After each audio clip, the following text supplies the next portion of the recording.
What really happened with your host, Mike Rivero. You're listening to the Republic Broadcasting Network, where you'll find out what the Fukushima's going on. And aloha, America. Welcome to our show today. It is Tuesday, August 20th, and getting into the week here, we've got a lot of stuff to talk about today. The phone lines are open, 800-313-9443, 800-313-9443. Mike is in our control room, ready to put you on the air with your comments, questions, and observations. So let's get right on into it, and we're first going to take a look here at what's going on over in Jeffrey Epstein land.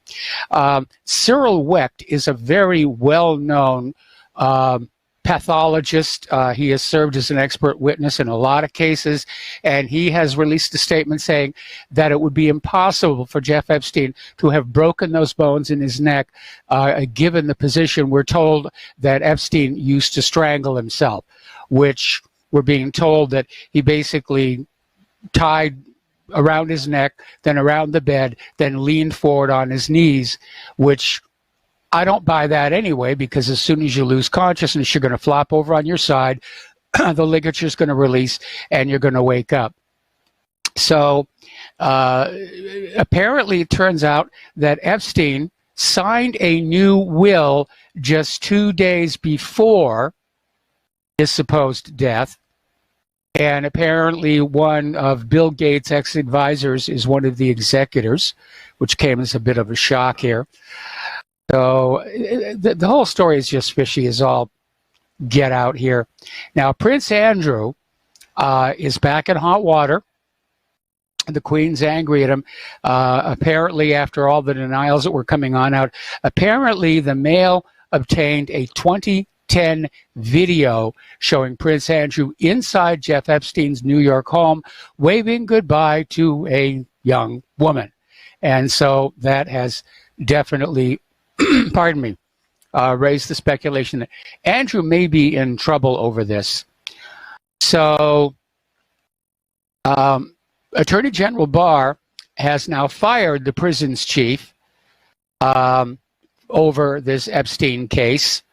And apparently this was in response to Representatives Gerald Nadler, chairman of the House Judiciary Committee, and Doug Collins, ranking member of the House Judicial Committee, sending a letter to the acting director of the Bureau of Prisons, Hugh Hurwitz, to demand answers as to just what happened. Now, it's recently come on out that the so-called prison guards, one of whom was not actually a corrections officer, for some reason that night were not doing their rounds, and they tried to falsify the records. And so again, it's just a bizarre story here. Alrighty, so let's see. Joe Biden, of course, is leading in the polls right now. And interestingly enough, back in 2008, he was telling people he was too old to run for president again. And he assured Barack Obama that he was not going to use the vice presidency as a leverage for a run at the White House. But I guess he's changed his mind, because he's back out there in the running.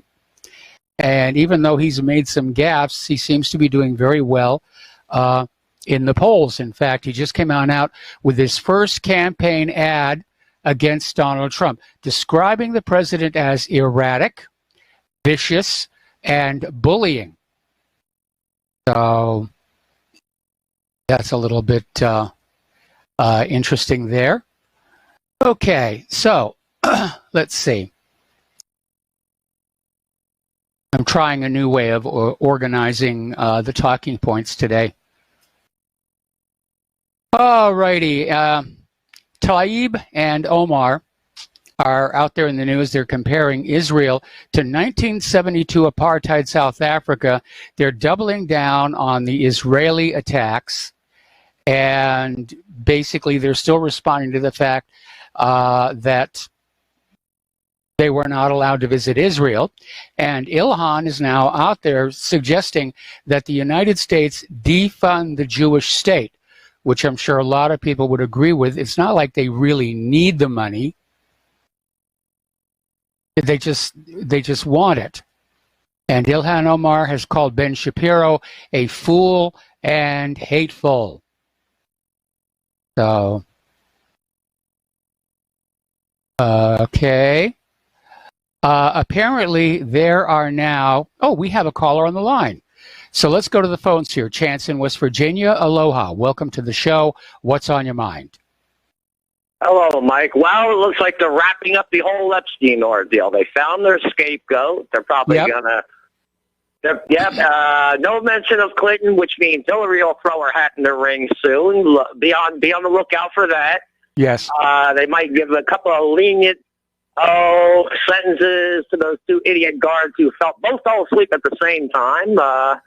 I'm wondering if they were drugged. I wonder if somebody drugged them. It really doesn't matter. This is what they wanted here. They threw this one guy under the bus. So now it's all coming to a close. We're not gonna get any indictments, no convictions. Hillary will jump out with her cape in a couple of months and say to save the Democrat Party, and I see it all coming down. Yeah, well, I think the important lesson of the Epstein case is it's another reminder to the American people of the extent to which we are lied to by the government, by corporate media. And polls are showing right now less than 1/3 of Americans think that Epstein actually did commit suicide. And you know what, Mike? I'm starting to doubt whether even bones were broken in his neck. Maybe that was falsified too to make it look like he's dead. Now I'm convinced he's sipping a Mai Tai in Tel Aviv right now. They got their scapegoat, and this is it. It's going to be closed. Don't be surprised. And Hillary will come back. That's the main thing. Hillary that's the part that worries me. That is definitely the part that worries me. Okay. Remember I thought that's what we'll see. Okay, Mike, goodbye now.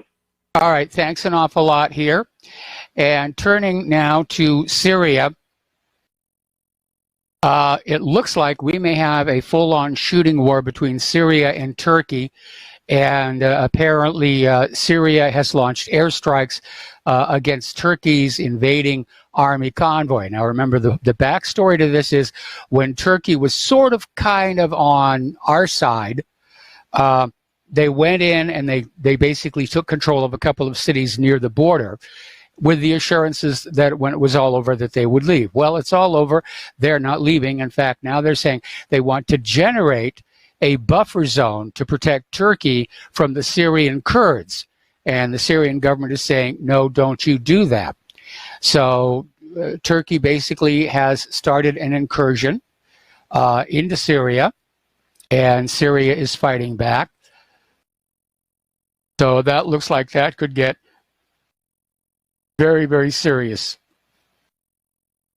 Yeah. Pardon me. Okay.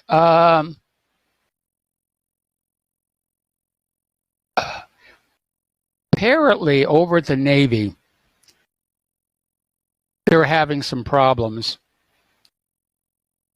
And we had a caller yesterday who called in to talk about how the Navy is planning to build the world's largest robot warship, 330 million pounds. To patrol the most dangerous seas. Well, it's nice that they're thinking about doing that, but apparently, despite record budgets, the U.S. Navy is short hundreds of millions of dollars for maintenance. They're not able to properly take care of the equipment they've already got. And apparently, they've got a huge maintenance backlog. That's not a good way to be starting a war. All right, we're going to take another phone call. This is from Tony in Puerto Rico. Aloha, Tony. Welcome to the show. What's on your mind? Yeah, aloha, Mike. I'm sorry to change the subject a little bit. I just wanted to talk about those signals that are coming from deep space. Now, my question is this: is it might be coming from another planet? Well, you're talking about the fast radio bursts, right? Yes. The FRBs, yeah. Yeah. Well, nobody really knows where they're coming from. They're extraordinarily powerful. They're very regular signals, which means they're not carrying any kind of meaningful data. And so far, the prevailing theory is they're being generated by a celestial object called a magnetar, which is a very dense star spinning in a magnetic field. But, you know, there's a lot of radio energy out there in the universe, and if you know how to listen for it, it can tell you all kinds of interesting things. Okay, so it's not coming from a starship. Not that we know of, no. All right. Thank you, Mike. Take care. All right, thanks an awful lot. We're going to let you go. All right, speaking of Hillary Clinton, and I am concerned that she is making an effort to stay visible in the media. Apparently, Hillary had a conniption fit when Trump shared Google's 2016 interference report, and the author of the report basically contradicted her on some of the claims being made about where it was coming from. And now even the U.S. government is admitting that there was no Russian interference. The state governments, the state election boards are saying, no, nobody was trying to break into our election system from Russia. In fact, there was only one interference reported by one state, and that was an IP address the FBI had already warned them about. So, anyway, getting back to the war zones here, Iraq has now closed its airspace even to U.S. coalition flights after a suspected Israeli raid. So things are getting very tense over there as well. All righty. Let's see. All right. Iran is getting ready to escort the Adrian Darya 1 oil tanker in the Gulf. This according to their Navy commander. And basically, they renamed the ship after it was released from Gibraltar. And Gibraltar released it despite pressure from the United States, saying they didn't really have a reason to keep it. So Iran is probably going to be escorting it. It is currently headed toward Greece. The United States is now wagging their fingers at Greece and saying, if you give this ship any assistance, pardon me, you are aiding a U.S. declared terrorist organization. So it must be very, very frustrating for the United States government where all of a sudden more and more of these places like Greece and Gibraltar, they're just not listening anymore. So, okay. Apparently, over in Russia, the U.S. sanctions have backfired, and it's led to a boost in Russian oil exports. This is according to Bloomberg. And basically, they're saying that the Russian companies raked in an additional $905 million between November and July. So, bad thinking. What can we do? Bad thinking. Alrighty, let's do this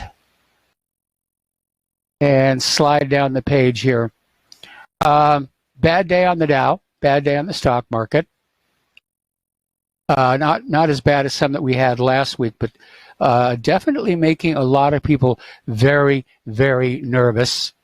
They think the slide is over. We had some gains. Nope, back down again here.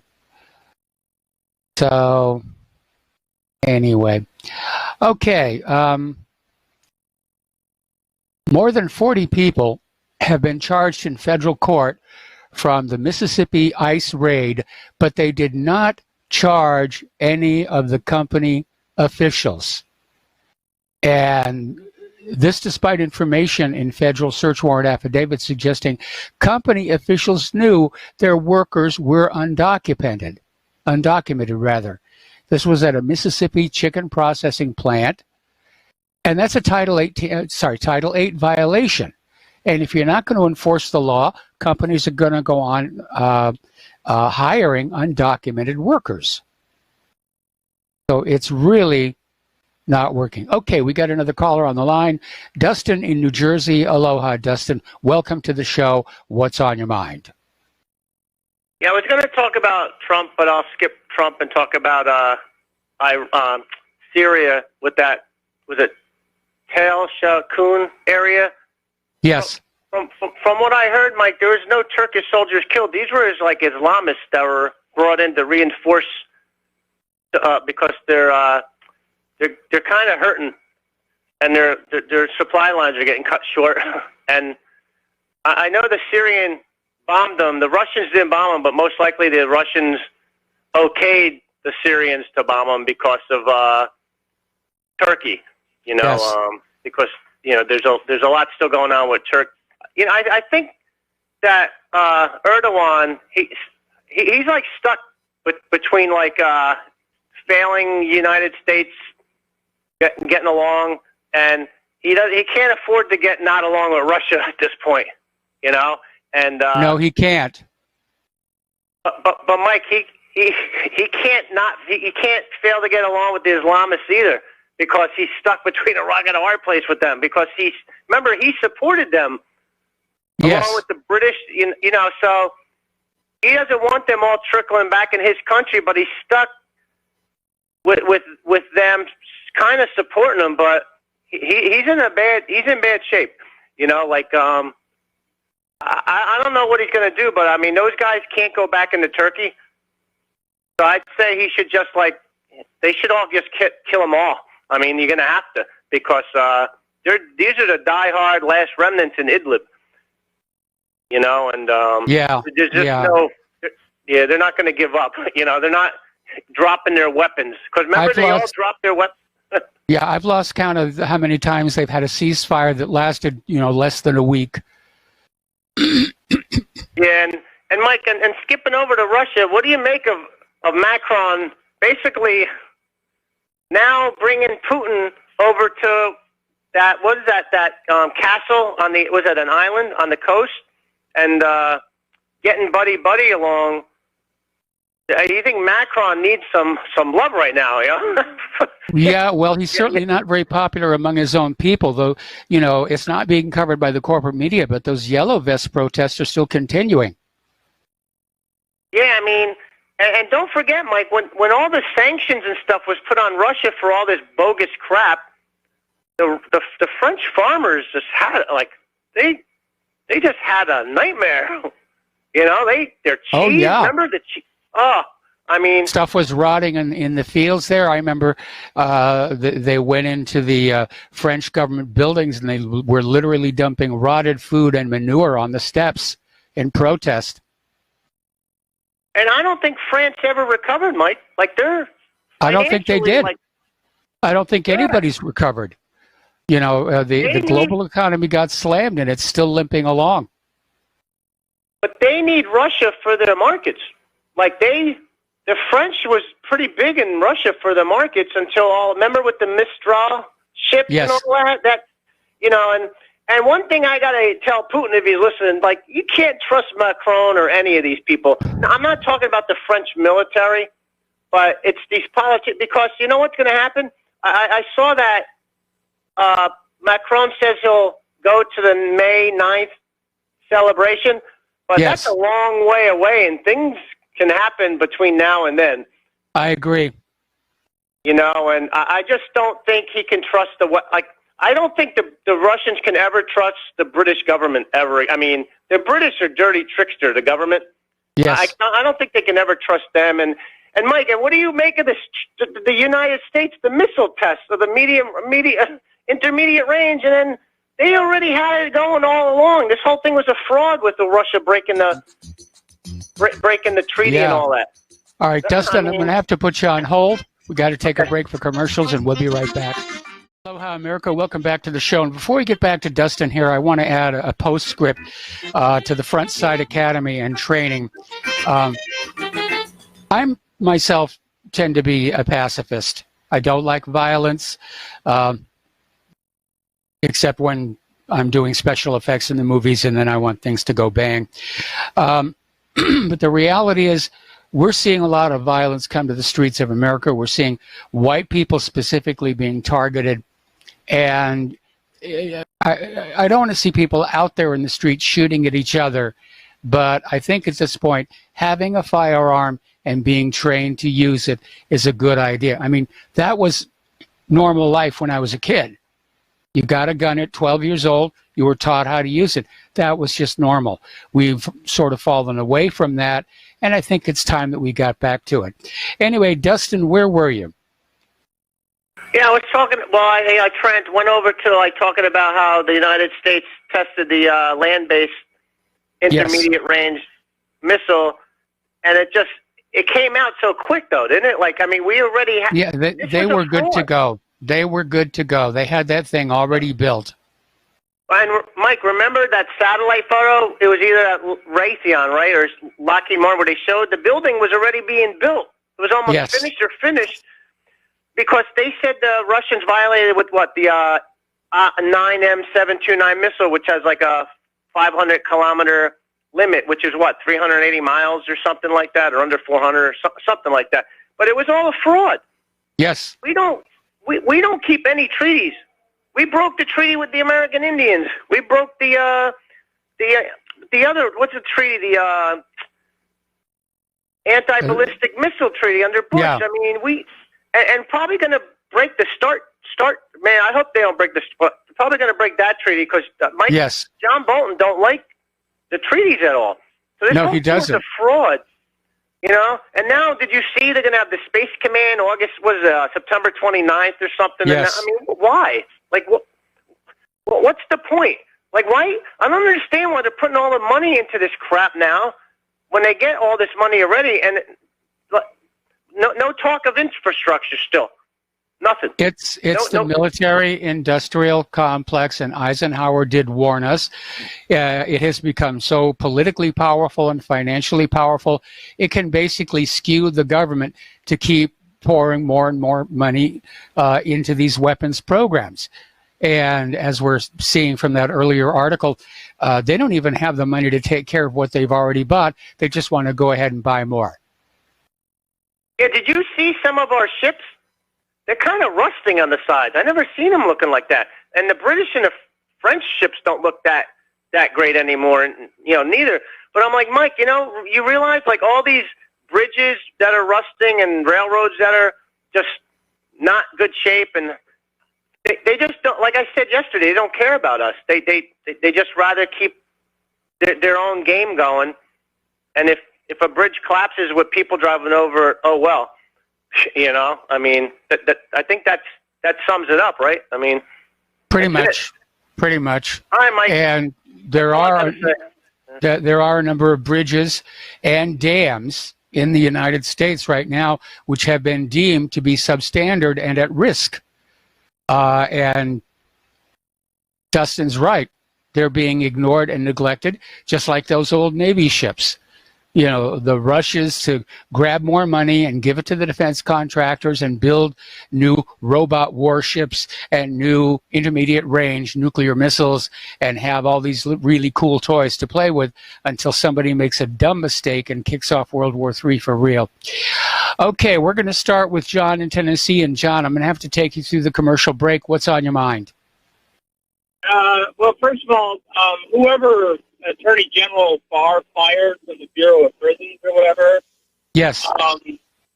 That whole thing is such a joke. I mean, it's almost like some kind of smokescreen or something.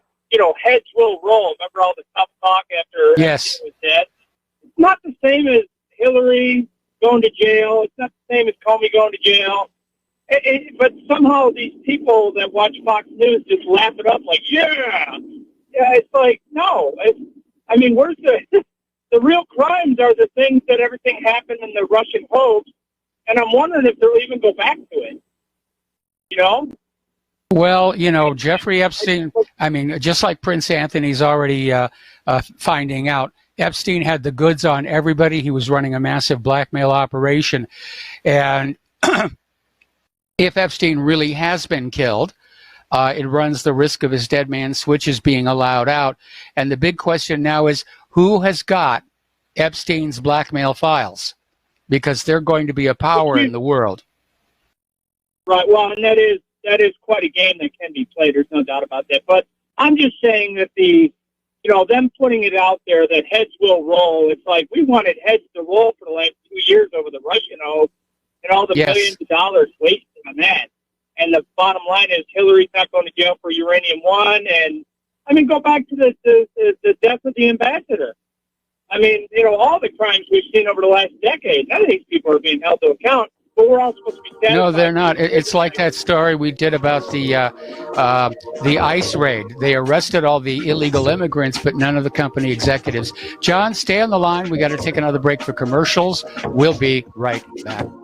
And aloha, America. Welcome back to our show. Here we're talking with John in Tennessee, and we're talking about the reality that there does seem to be a strata in our society above which you are immune from prosecution. And no matter what you do. And we're talking about the Uranium One deal. That went nowhere. A lot of people are still looking at the Clinton Foundation as not really being a charitable foundation. Nothing happens there. Again, as we reported earlier, ICE raids a chicken processing plant and arrests the illegal immigrants, but not the company executives. So, yeah, it's very frustrating because we wanted to see people go to jail for, like the murder of Vince Foster and the rest of it. Well, and you remember right before this whole Epstein thing happened too, didn't all the Bruce Orr stuff had just come out? Yes. So I was watching Sean Hannity, Sebastian Gorka, and all these guys just go into just. I mean, I don't know what kind of mode you wanted. People must go to jail. And we've been doing this for 2 years, but the people must go to jail, but we were doing it for 8 years before that with Obama. But I wanted to make another point was, a lot of us picked up. You remember when the squad went up against Trump, go back to where you're from? Yes. A lot of us picked up the fact that these totally four insignificant of zero status freshman congresswomen were dominating the news. Everybody saw that for what it is. It was who are you people and you get the national spotlight. And yesterday, because of this whole trip to Israel, on, off, and that was 1/3 of Fox News broadcasting yesterday was all about that. And it was just basically, if you don't agree with Israel, if you're not Israeli first, you're an anti-Semite. I mean, it dominated their entire day. Every news broadcast, the first 20 minutes of the hour was about those two Muslim congresswomen being denied access to Israel. And then Geraldo was on with Martha McCallum that started her show an hour before Tucker. They ended up cutting his mic because he went into apoplexy because he's always about the Palestinian or about the Israeli occupation, and he gets passionate about it. But they ended up cutting his mic, So I mean, it was just more pro-Israeli propaganda. But again, you had half of the squad, these two totally insignificant women, one of whom did the mother effer comment, right, at her campaign rally or whatever. These people get the national spotlight, Well, it does feel like they are being used as a distraction. And, yeah, they don't deserve the attention that they're getting. I think the reason they got the attention was the shock value. That Americans are not used to seeing members of Congress and the president, openly hurling insults at each other. Well, you remember when Nancy Pelosi and Chuck Schumer went over to the White House? Remember that whole thing? I mean, those were all heavy hitters, and that was something we kind of wanted to watch. But this with these congresswomen. Now, I would also say, too, and I'm not following it enough, but I don't know that AOC is going to stick her nose in there. Because if she wants to be relevant, she wants to be around the next 4 years or whatever it is, she better stay out of it. I think that Nancy Pelosi pulled her aside and go, we have a good use for you in your loud mouth, and if you want to stay in Congress, you better not stick your nose where it doesn't belong. I'll tell you when to get out there and make a stink, right? So we're all getting played by these characters, but like I said, at the end of the day, the real corruption, the high crimes, none of these people are going to jail. They're the political elite. They're exactly what John Locke wrote about, going, when we see our leaders as just absolute hypocrites and criminals, that's when we grab the pitchfork and go, you know what, you got to get out of here. You're no longer serving the people. We put you in there, but all you've done is serve your own self-interest, get rich, and stab us in the back. And it's gotten to that point in this country again. And what are we getting? We're getting the sideshow with the squad and everything else. Yeah, it is. It's theater. It really is theater. Yeah. And, back when this country was starting, before the age of radio and TV, campaigns were about political ideas. And today it's all show business and, who's got the fancy. Remember the big stink when Sarah Palin, they literally borrowed these high-end fashions for her to be seen in on the campaign trail, and then she got upset at the end of the campaign when she had to give them back. Yeah, right. I completely agree. I mean, all these people are. Yeah, you're right. They're actors in a theater, and they all have their role. And I get it. Some of the people will squeeze through and get elected to office. But no, once they're in there, boom, the handlers jump on them. And then working with the media, it's all theater. And what's really sad is, like you just said, the campaigns and it's not about ideas anymore. The people are so dumbed down. All they're doing, they're watching Trump like it's watching the Kardashians, and they're taking sides. And it's like, you don't give a rip about the country. None of you people are even thinking about how un-American all of this stuff is. Well, you know what the problem with the elections is? You know what the problem with the elections is? Somebody has to win. We have to accept somebody from that stable of farm animals. And I think this country would be a lot better off if we had a binding none of the above on the ballot and say, no, you want our vote, you go get us a candidate that makes sense. Well, and how many of us didn't vote? I mean, honestly, how many of us didn't? I mean, I watched you go through your whole thing where you were like, and then watched you get all disappointed in Trump, but I stopped voting. I mean, you're not getting, it's a select, I mean, and it has turned out to be a selection. I mean, Trump is like a Hitler figure. That's what he is. He's up there, every one of his rallies, he's got a whole sea of blue-collar white people back there, and now the Democrats can go off the rails yelling white supremacy out in broad daylight, which is the dumbest thing they've ever said, because you know what? We're the guys who are anti-war. We're the guys waving Madeleine Albright and the 500,000 dead Iraqis in your face. The people that killed the children look like white supremacists, not the people that want 9/11 truth and the people that don't want the wars. We're not the white supremacists. You guys are trying to genocide Arabs based on their religious beliefs. We're not the white supremacists here. We don't want the wars, We're making all the sense in the world, and they're scared to death of it. Yes. So, all right, well, you have a good, safe move. When's the Indiana move taking place, by the way, physically? Well, most of our furniture is already on the cargo ship. We shipped the car Friday. And there's a lot of stuff here, like cables, wires, that's got to be packed up here. We're going to be going to a hotel on the 27th and staying there until our flight leaves on the 31st. And I got to tell you, I don't ever want to go through this again. I mean, it's one thing to do a monster move when you're in your 20s and 30s. Yeah, I'm a week away from being 67. Claire is pardon me. Claire is 70, and I've never been so tired in my life, and I'm just completely worn out. I hear you. Okay, well, hopefully we can get you by the Indy 500. What do you think? I think it'd be worth a bit to go to. Yeah, that would be fun, and I'm still trying to learn what Indiana has. Of course, they have Santa Claus, which is where we're going to be staying initially. I'm sure this If we could pull it off, I'll come up from Tennessee. We'll get some pick passes, and you can enjoy one of the races if we can get close up. Because there's really the technology there and stuff, and Roger Penske's a legend. If the Indianapolis 500 is still worth it. Yeah. Believe it or not, both of my parents were race drivers. They did hill climb, rally, and then a friend of my father's got killed, and they quit realizing that they were parents. But I remember when my mother passed away and I was cleaning out her house, just boxes and boxes of racing plaques and awards. And she was a gearhead. I mean, she found and restored that 1952 MGTC.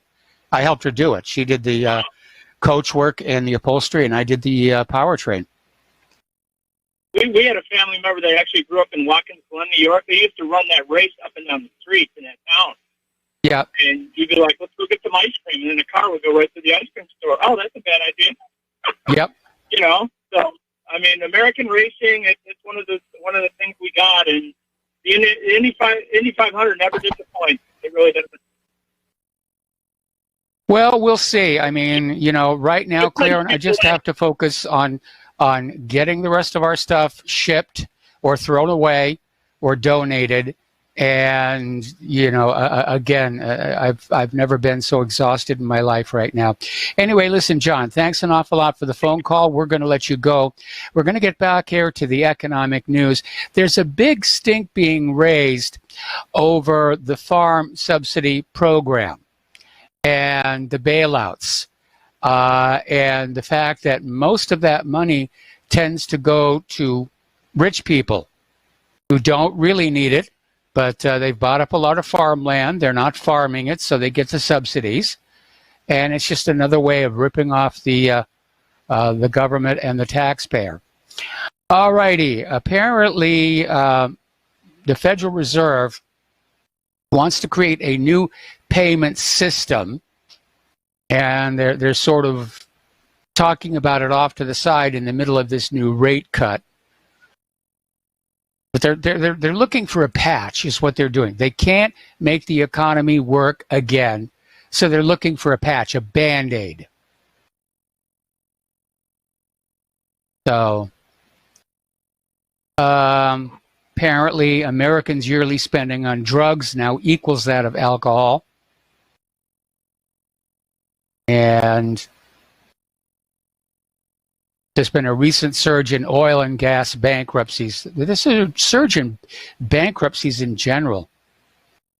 Okay, Trump has made the first demand for the Federal Reserve to restart quantitative easing, and he's urging a 100 basis points rate cut.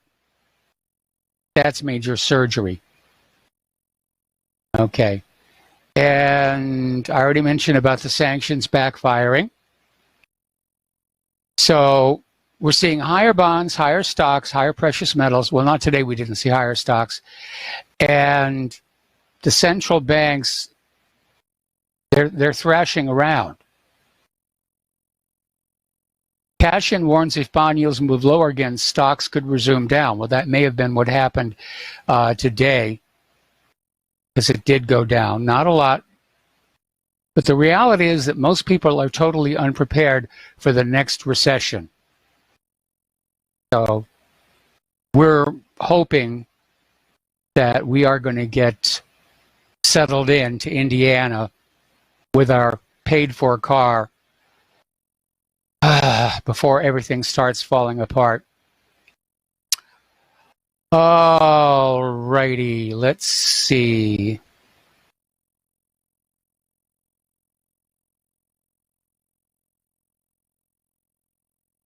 And let's see. We already talked about the ICE raid. Okay, over in Great Britain, the European Union is complaining to Great Britain because Britain said yesterday it would end the European Union freedom of movement rules immediately after it leaves the bloc October 31st. In other words, that Schengen is going to be gone. They're going to put gates on the tunnels, and they're going to choose who is allowed in. Now, the EU is screaming bloody murder about this, as are all the globalists. But Boris Johnson is saying the country is not going to be hostile to immigration, I just think they want to have a more selective approach to it. Okay.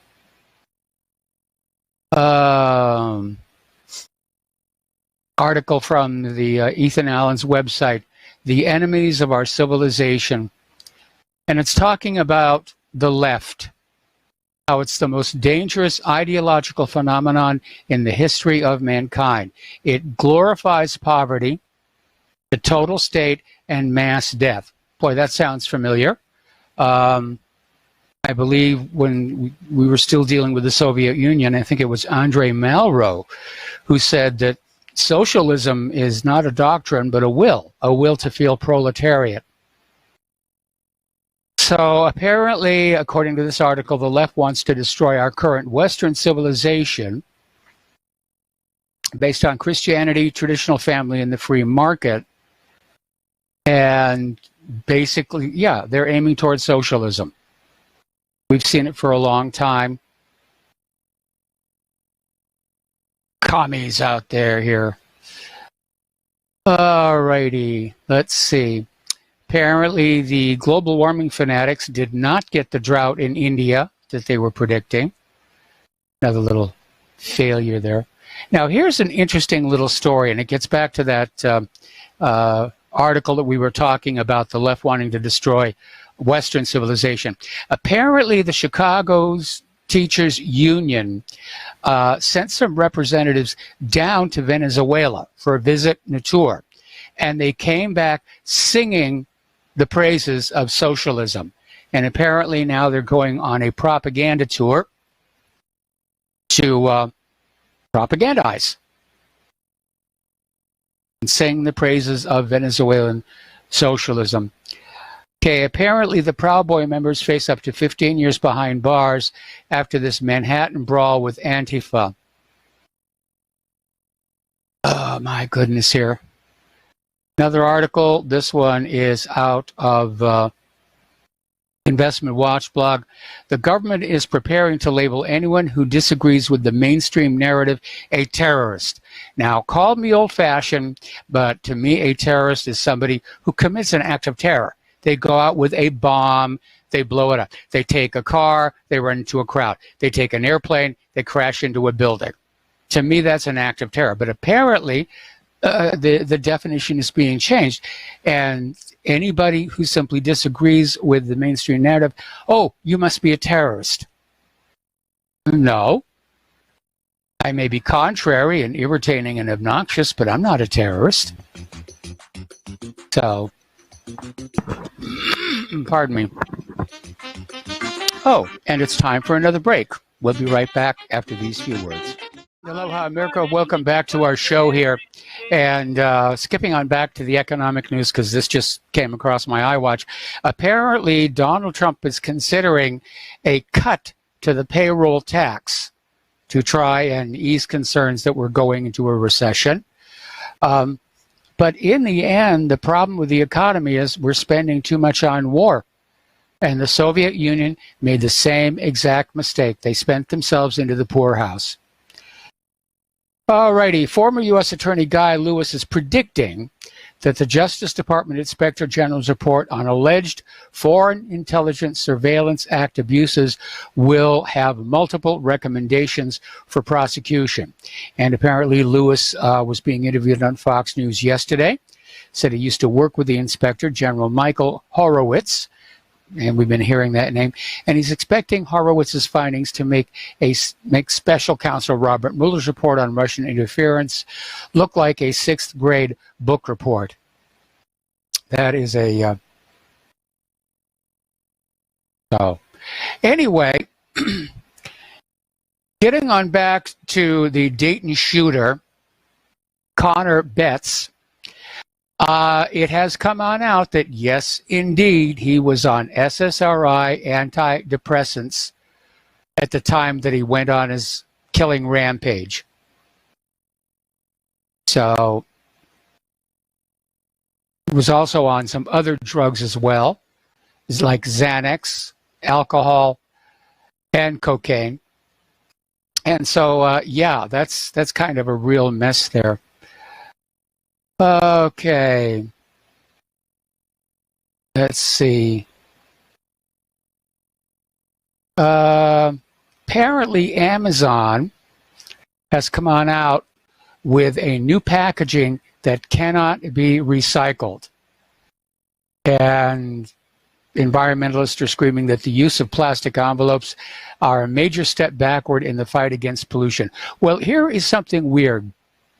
You know, this whole stink about plastic versus paper straws. And, you know, recycling. McDonald's said, okay, we're going to get rid of the plastic straws. We're going to go with the paper straws. Here's the irony.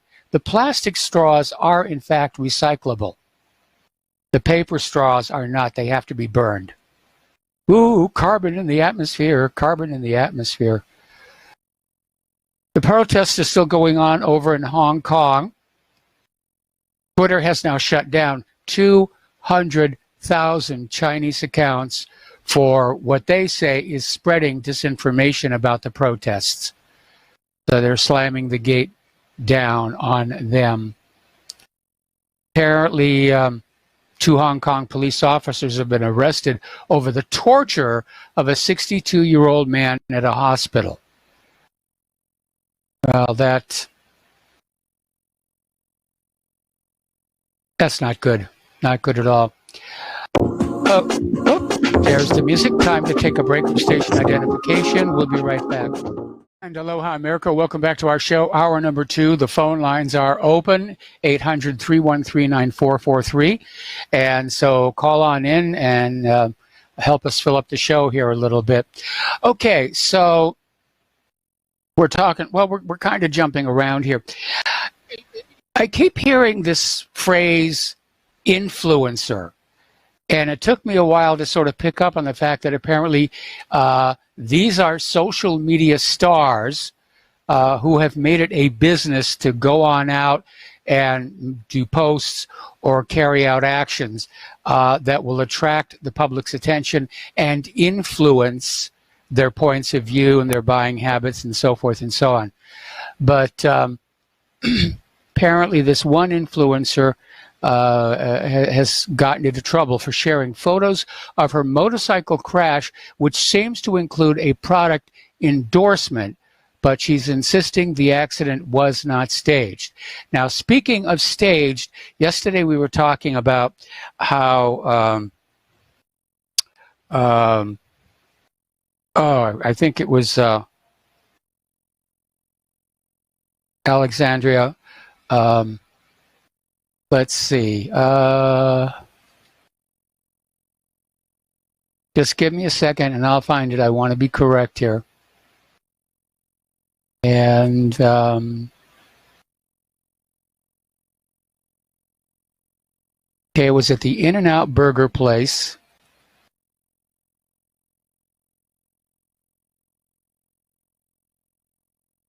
All right, well, anyway, there was a story about some known figure who I can't find and can't name, had a photo taken at an In-N-Out Burger reading this book, for which she then produced a positive Amazon review. It's now turning out that photo was staged in conjunction with her lawyer. And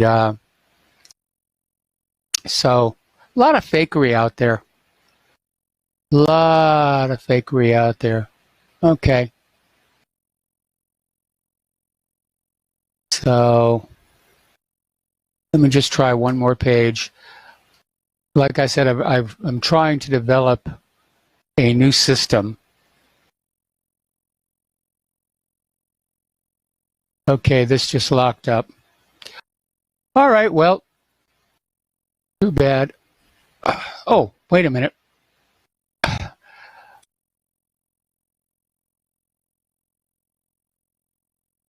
All right, 3 Epstein lawyers challenge autopsy results. MCC prison staff refuse to cooperate with investigations. Not too surprised about that. All righty, so getting on back to the news. Alyssa Milano, who I guess qualifies as an influencer,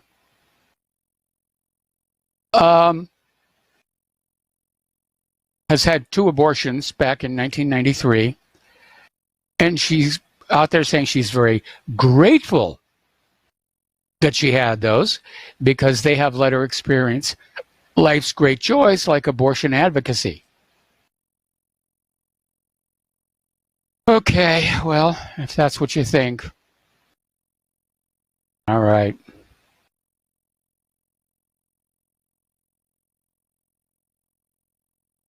Okay.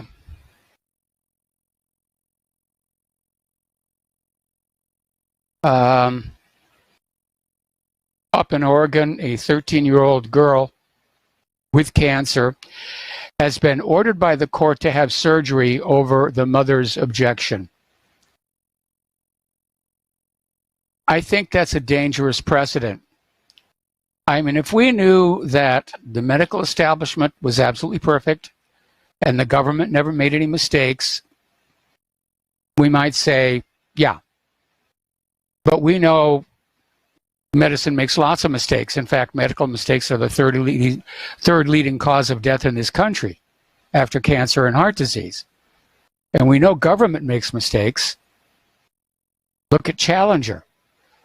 And I'm concerned with this power grab, which is coupled with a message saying that parents no longer have any say over what happens to their children. And we've certainly been getting that message from the vaccine industry here. Okay.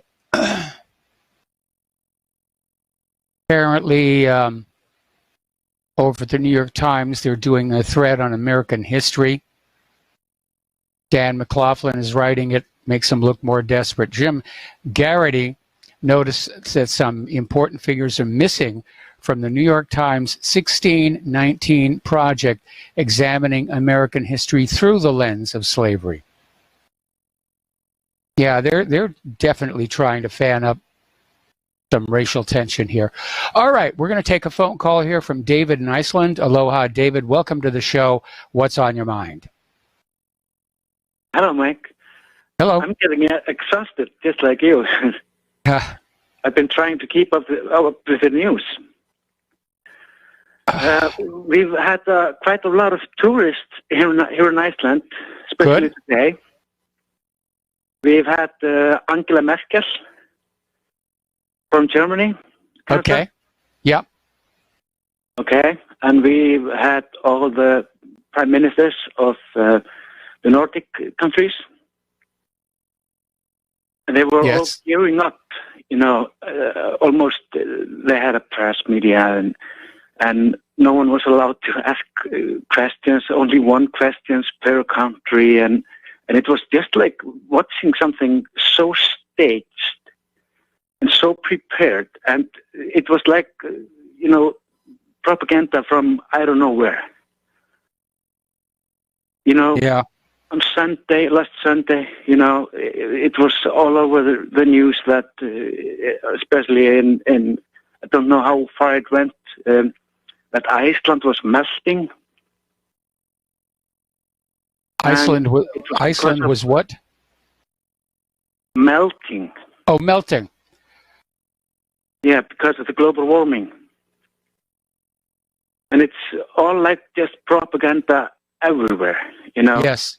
Iceland is supposed to light up Germany and Denmark and all the countries and everyone who doesn't believe it, they are just left wings, hate speech, whatever. It's such a bad, when I was just quite young, this glacier that was all over the news. I don't know if you saw it. That was melting here. It was, on the map. When I was growing up, it was considered if it should be on the map as a glacier. Yes.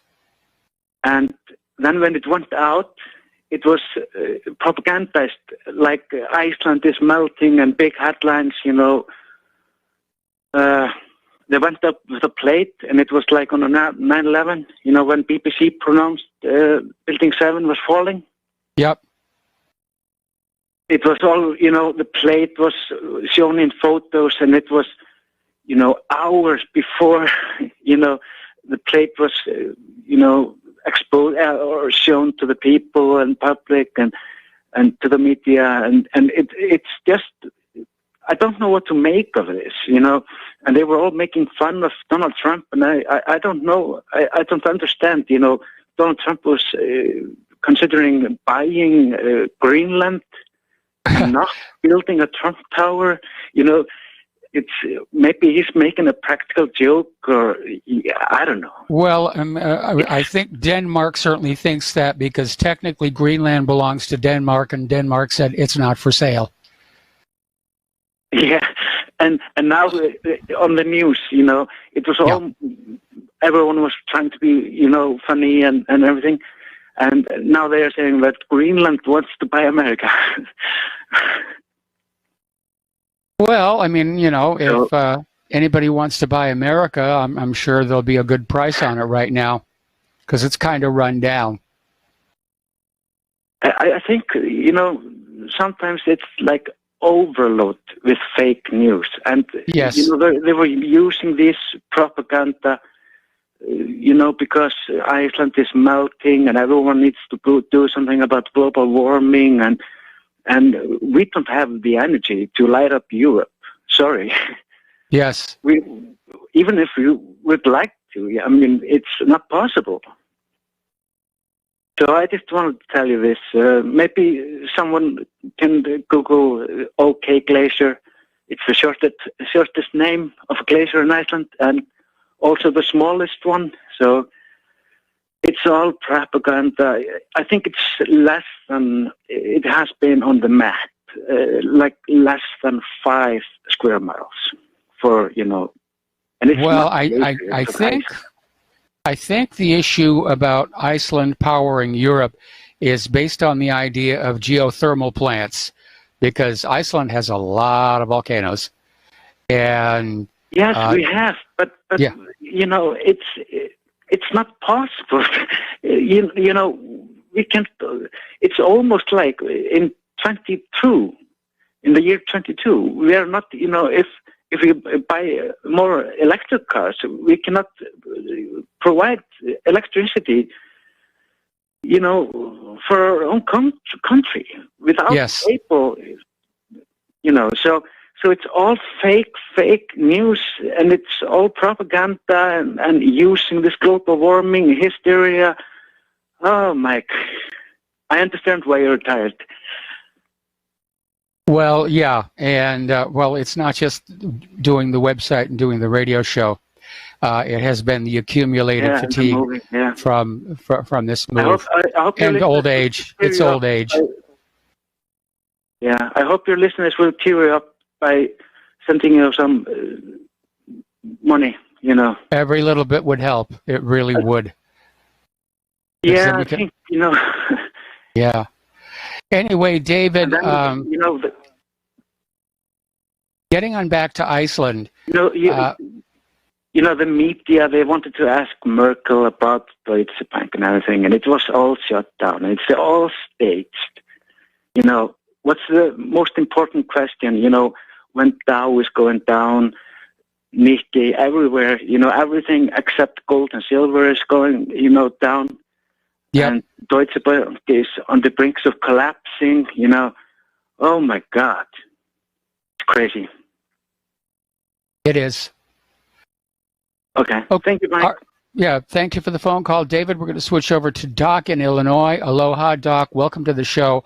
What's on your mind? Hey, Mike. Earlier I heard you talking about social media influencers, and I think you are definitely right that they are becoming somewhat of an epidemic. I don't know if you've heard about this, but there's a lot of controversy on YouTube right now. There's a brand new YouTuber. Her name is Janelle Eliana, and she does videos about living in a van.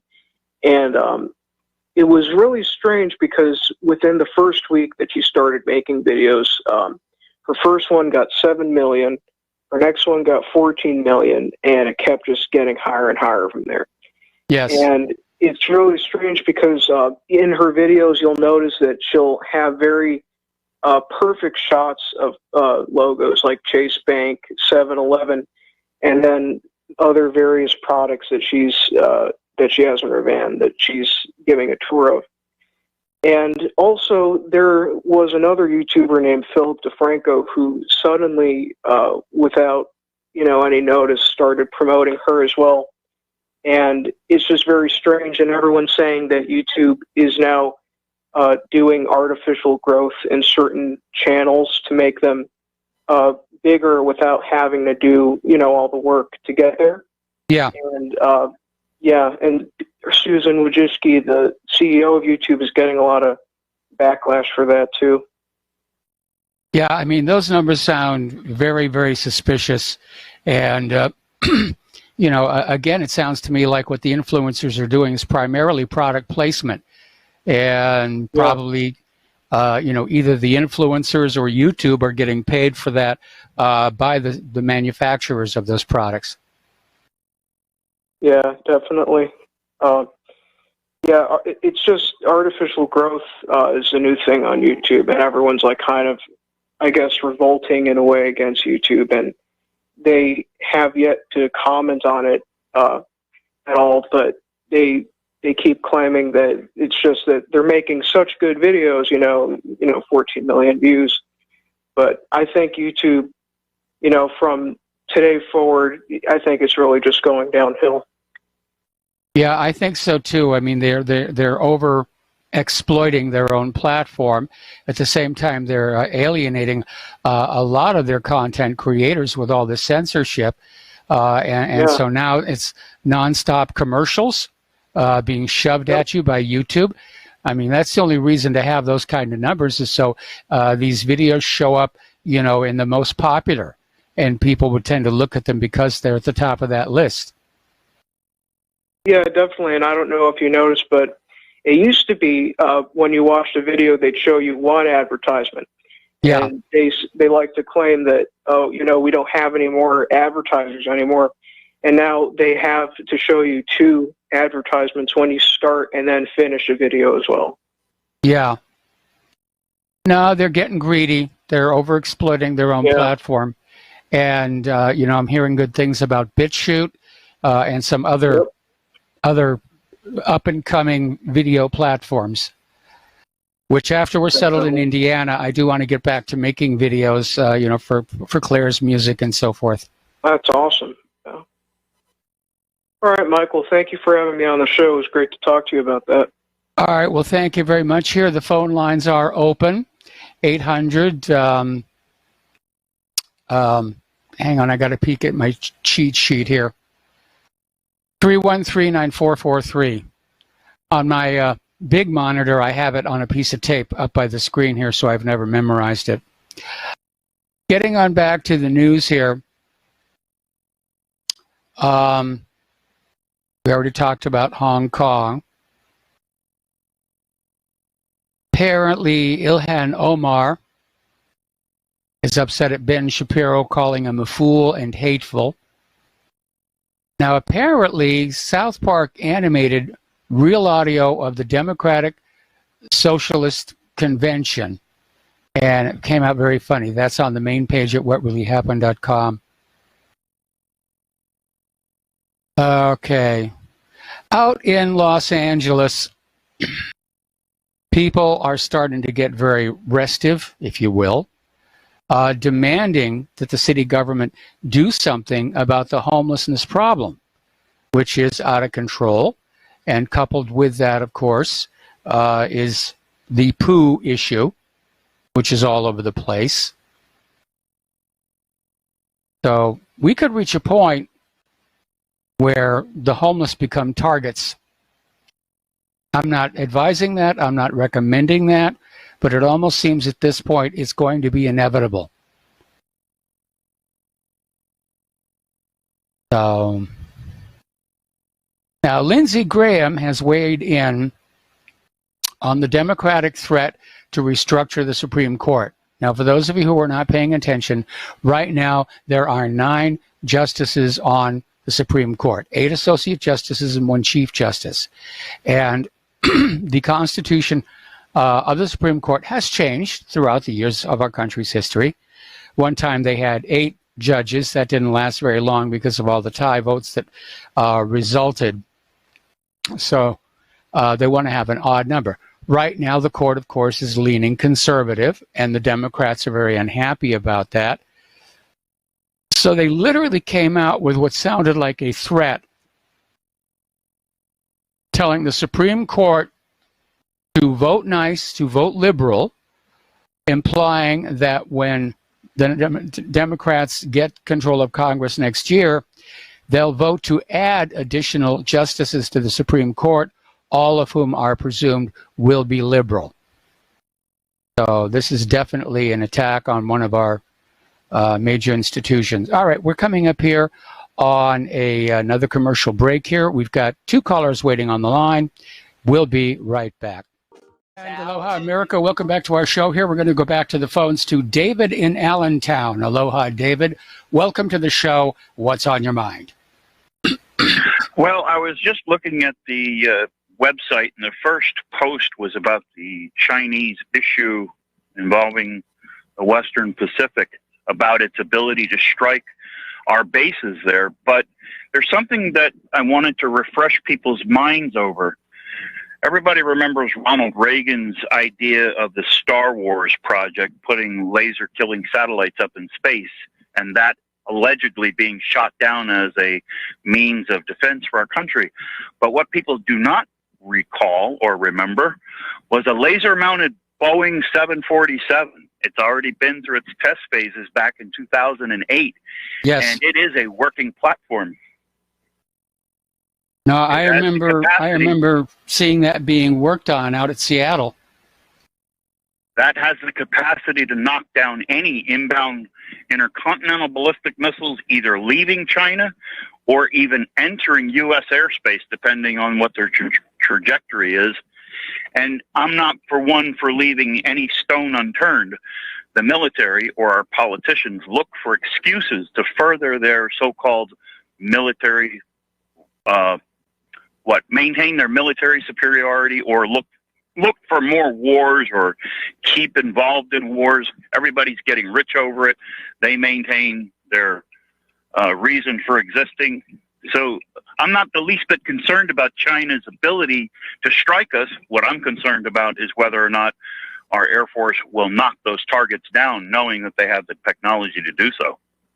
Well, it's one aircraft, it's a prototype, and with reference, you're saying knocking down an ICBM either leaving China or approaching the U.S. It's going to be approaching the U.S. because one of the problems they have not been able to solve on these weapon systems is called thermal blooming. And that means that as the laser beam travels through the atmosphere, it gives up part of its energy to the atmosphere, which then starts to roil like heat waves on a hot highway. And that, of course, will basically blur the laser beam. And I know that part of the technology for adaptive optics now being used for observatories came out of a desire to try and create a self-correcting beam that would stay focused over long distances. But my understanding is they never really got it to work. So the platform that I'm telling you about is non-existing? No, they built the airplane for testing, and it does have a laser, and it can work at close range, but not long range. Okay. I always thought that when they do something, it's with reason, but all right, well. That was a test platform. See how it was a test platform, but I would think that they'd be a lot farther along since 2008 compared to where we are now. But well, sometimes they're raising on a busted flush, so they got a bad idea. The theoretical work is really not there. I mean, we've got this giant floating radar down here in Pearl Harbor that's been sitting here since back when I worked on Lost. And they've had it out to sea a few times, but apparently it's going through another renovation because they can't get it to work. So, yes, let's spend some more money on it. What about what Reagan's intentions were to put the Star Wars project into effect? The only thing that stopped that from happening was the fact that it would have made the United States uncontendable in any kind of a third world war. Well, what stopped Star Wars was the fact that it raised a lot of hair back then. It was going to be very, very expensive. And some of those ideas for the Strategic Defense Initiative, they had their problems as well. Everybody was blue skying out there. DARPA was having a field day. And, you know, sometimes just because something is a weapon doesn't mean it's effective.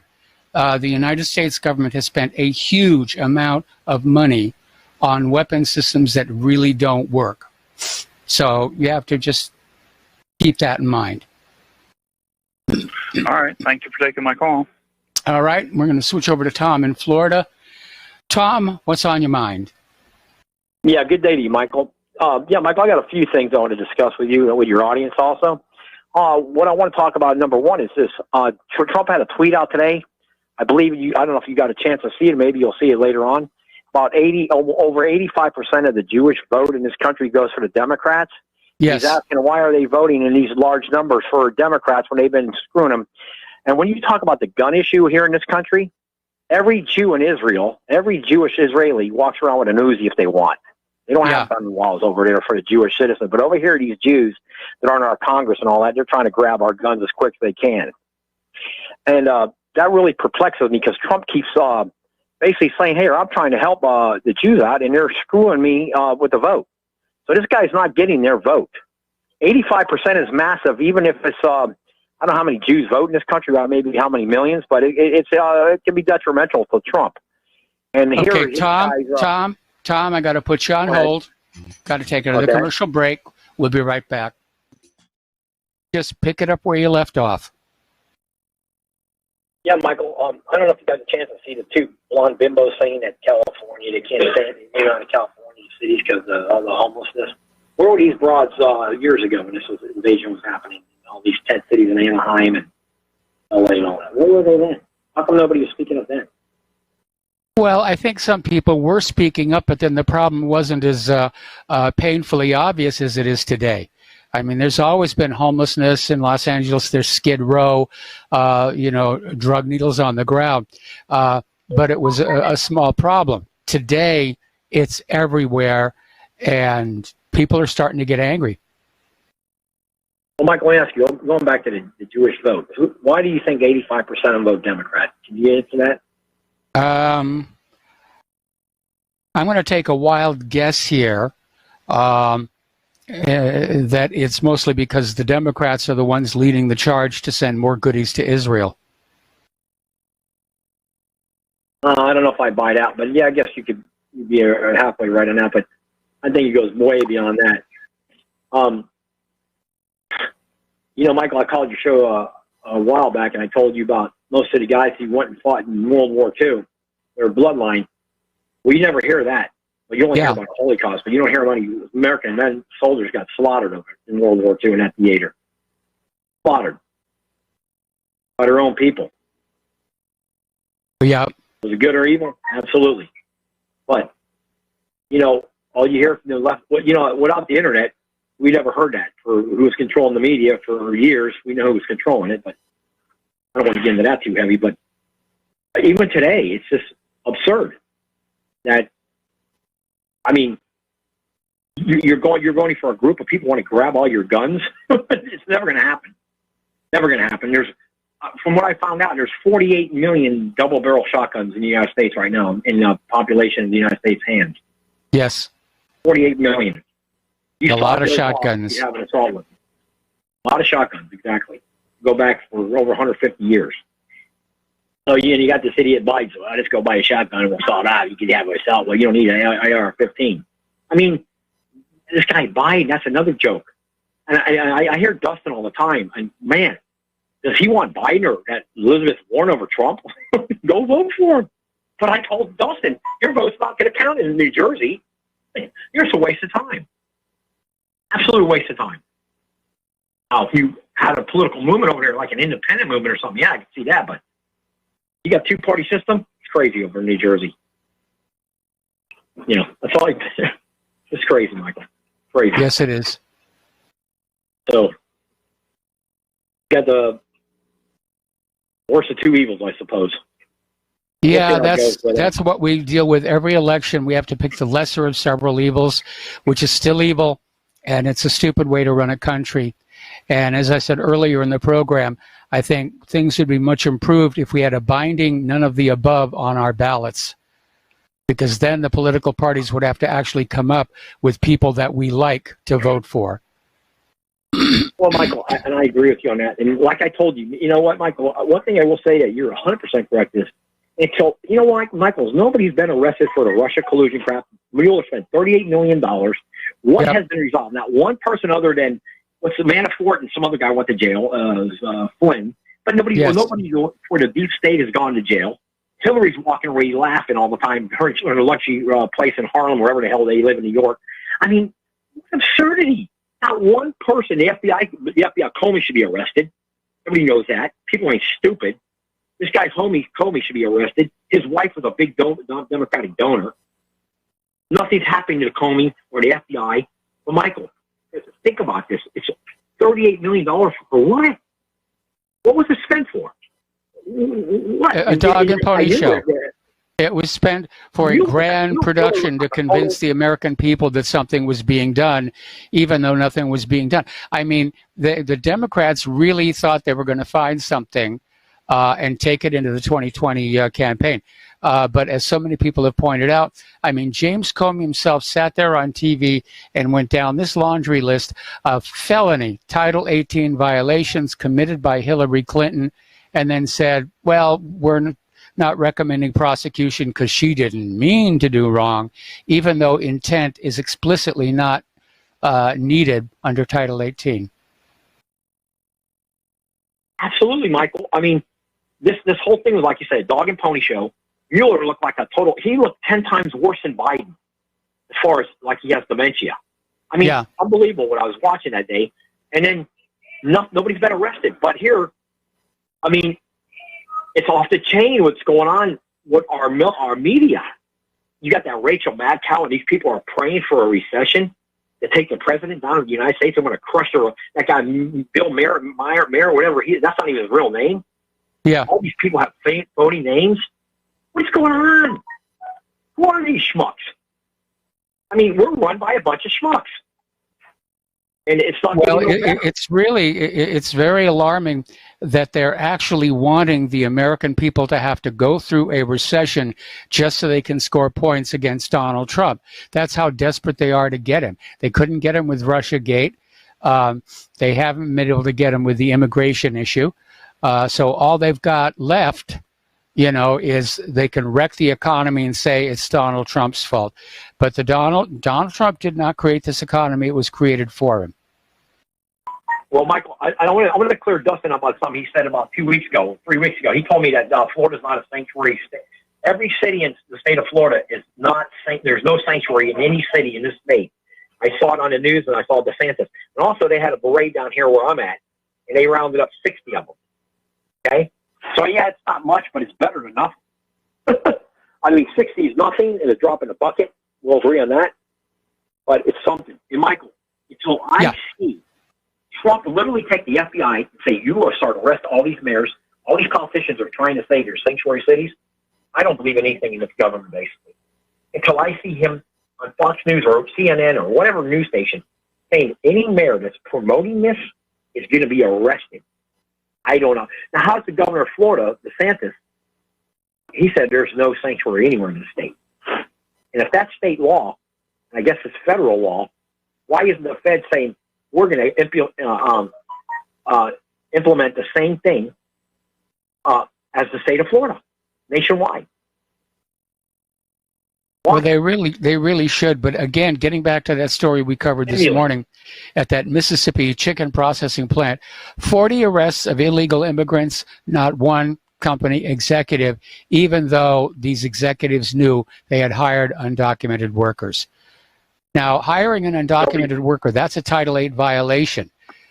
And as long as you go on turning a blind eye to that, companies will continue to hire undocumented immigrants.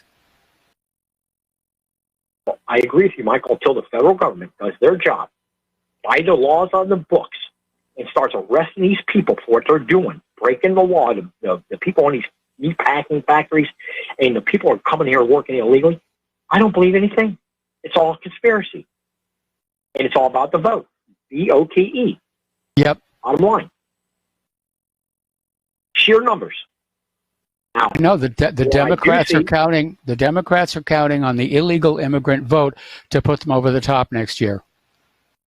Absolutely, you're 100% correct, 150% correct. And Michael, Dustin, he talks about all these other conspiracies, but the bottom line is, what are you going to have when you have a country run by the people that are ran away from the country they came from?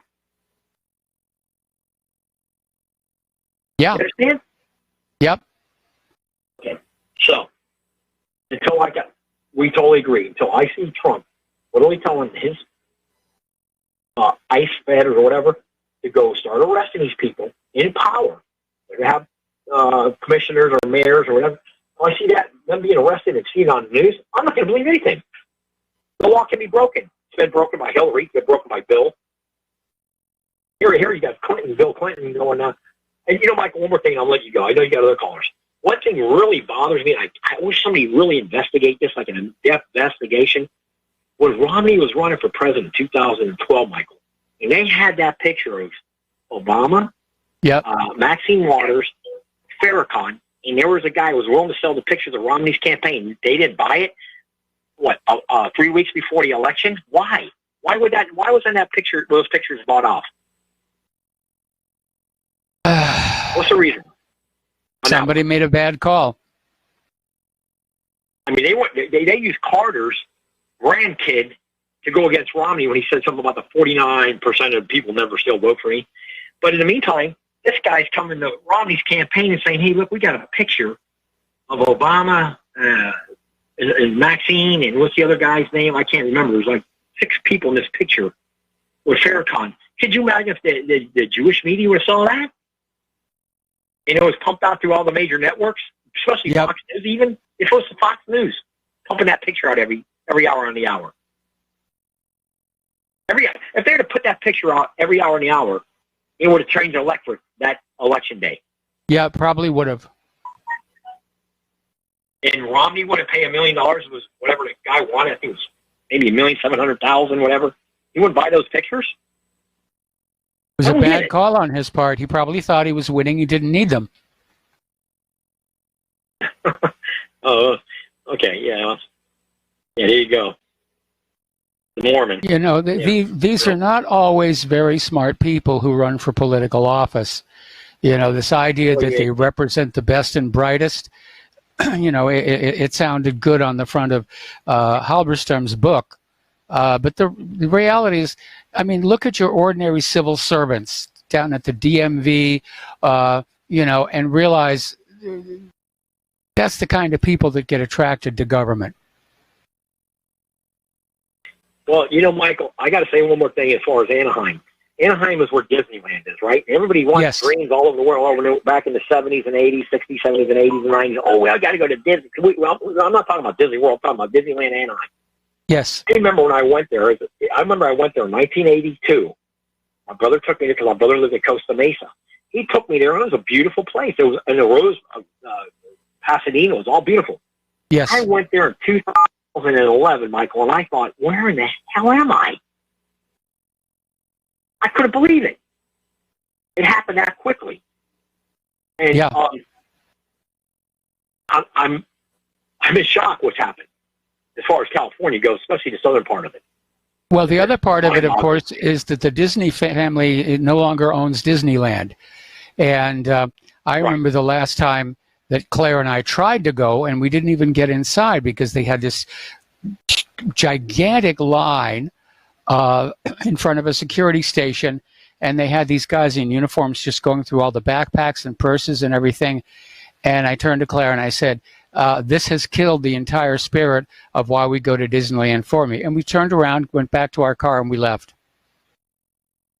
Yep, I did that at Disney World, Michael. Tell you the truth, I did that at Disney World. Yeah. I ended up going to Epcot. I said, I'm not waiting in that line. I went to Epcot. A lot of people don't like Epcot. Yeah. Because it's more about, different European countries. So I actually did the same thing, but that was here in Florida. But okay, well, yeah, Tom, So amazing what's going on with the voters in this country, really. Yeah, it is, unfortunately. All right, Tom, listen, I got to let you go. I got another caller who's been waiting very, very patiently. James in Charlotte, aloha. Thank you for waiting. What's on your mind? Yeah, hello, Mike. I got one thing, something I wanted to talk to you about, but just quickly to answer your last caller, Tom. The reason why Comey or Strzok or any of these other people have not been arrested and won't be is because George Bush's bag man is now our Attorney General. Yes. Yeah, William Barr was he was the go-between for George H.W. Bush, Daddy Bush, during the Iran-Contra situation where they were gun running arms down to Nicaragua and cocaine back up to Mena, Arkansas. Yes. And he held at least 2 meetings down at Mena with people down there because the Clinton was getting very reckless, and they were afraid that he was going to create a situation where they would the whole operation would be found out. Yes. And they were going to move it out of the country, and Barr was the go-between. So yeah, that's why nothing. Trump is now 0 for 2 in picking attorney generals. Yeah. No, it's just the same circle of people, and they're all connected one way or the other with CIA drug running. And I mean, this goes all the way back to Vietnam, and it has given the CIA the economic clout to basically corrupt the entire government. Well, let me get to what I actually wanted to mention to you and just get your reaction to it. You were talking about the Supreme Court a little while ago. Yeah. Yes. And I was checking in the Constitution, Article 3, Section 1, that you hear that the Supreme Court justices have lifetime appointments, but that's actually not in the Constitution. It doesn't mention about lifetime appointments. It simply says that they can serve as long as they continue to have good behavior. In other words, it doesn't limit their appointment. What I would like to see is a requirement that certainly at least Supreme Court justices and probably some other federal judges as well would have to undergo a review, say, every 5 years by the Senate, or whenever there was some question as to their judgment or behavior. And they could be removed from office by a 2/3 vote. And that there would be an absolute limit of, say, 20 years service for any federal judge or Supreme Court justice, unless the Senate voted, unless there was a 2/3 vote by the Senate to extend it. How do you feel about that? The concern there is that the Supreme Court votes, the decision-making process, would be tainted by that awareness that the Senate is going to be reviewing it. Okay, James, stay on the line. We've got to take a break for commercials. We'll be right back. Aloha, America. Welcome back to our show here, and we're going to go back to the phones to James. And James, can you just sort of pick up where you left off? Well, you were about to react to what I was saying about the having term limits for federal. Oh, yes, that's right, where we judges. are. And my concern was that the Supreme Court justices might be influenced by that awareness that there would be a review in 5 years. I think that's the reason why Supreme Court justices are appointed for life or until they voluntarily retire. The idea being that they're going to judge the merits of the case on the merits of the case and not be influenced by members of Congress. Of course, there are other ways to influence Supreme Court justices, as we saw when Chief Justice Roberts did his rather amazing about-face on Obamacare. Well, I'd like to see Roberts brought up before the Senate and get be subject to some rigorous interrogation on that. Well, there's no mechanism for doing that. I know, yeah. I think that's a problem. Yeah. But I get that. Well, there's no perfect system. I mean, you're going to have problems one way or the other. A system is only as good or bad as the people who are running it. And you can have a perfect system that's destroyed by bad people. You can have an adequate system that's actually made better by good people. And we've got a bad system that's being made worse by bad people. All righty. Okay, James, we're going to let you go here and switch over to Terry in California. Aloha, Terry. Welcome to the show. What's on your mind? Mike, you said something today, this morning, and also you mentioned it before. That's extremely alarming to me, and that's the fact of classifying somebody as a terrorist if they don't agree with the government. Yeah. I mean, just think about the implications of that. You know, I mean, we've got these terrorism laws. We got, the Defense Authorization Act, where people can disappear and they're waived of all their rights. And, the difference in opinion between you and the government could shrink up to where it's not that big, and they can always find that you don't agree with the government. Therefore, your rights are all gone. We might as well not have a constitution or America or whatever. Yeah, it's rapidly, but yeah, they're starting to fling terrorists around along with racist and white supremacists. And apparently over on CNN, one of their panelists came out with a statement that white men who criticize Tlaib and Omar are the greatest terrorist threat. That's a direct quote. By who? I'm trying to get down to it, but this machine is misbehaving. Yeah, okay, well, I'm not really that much really opposed. Oh, there's the music. Yeah, we got to take a station identification. Stay on the line. I'll come right back to you. And aloha, America. Welcome back to our show, hour number 3. And our phone lines are still open. 800-313-9443. And we're talking with Terry in California. And it looks like...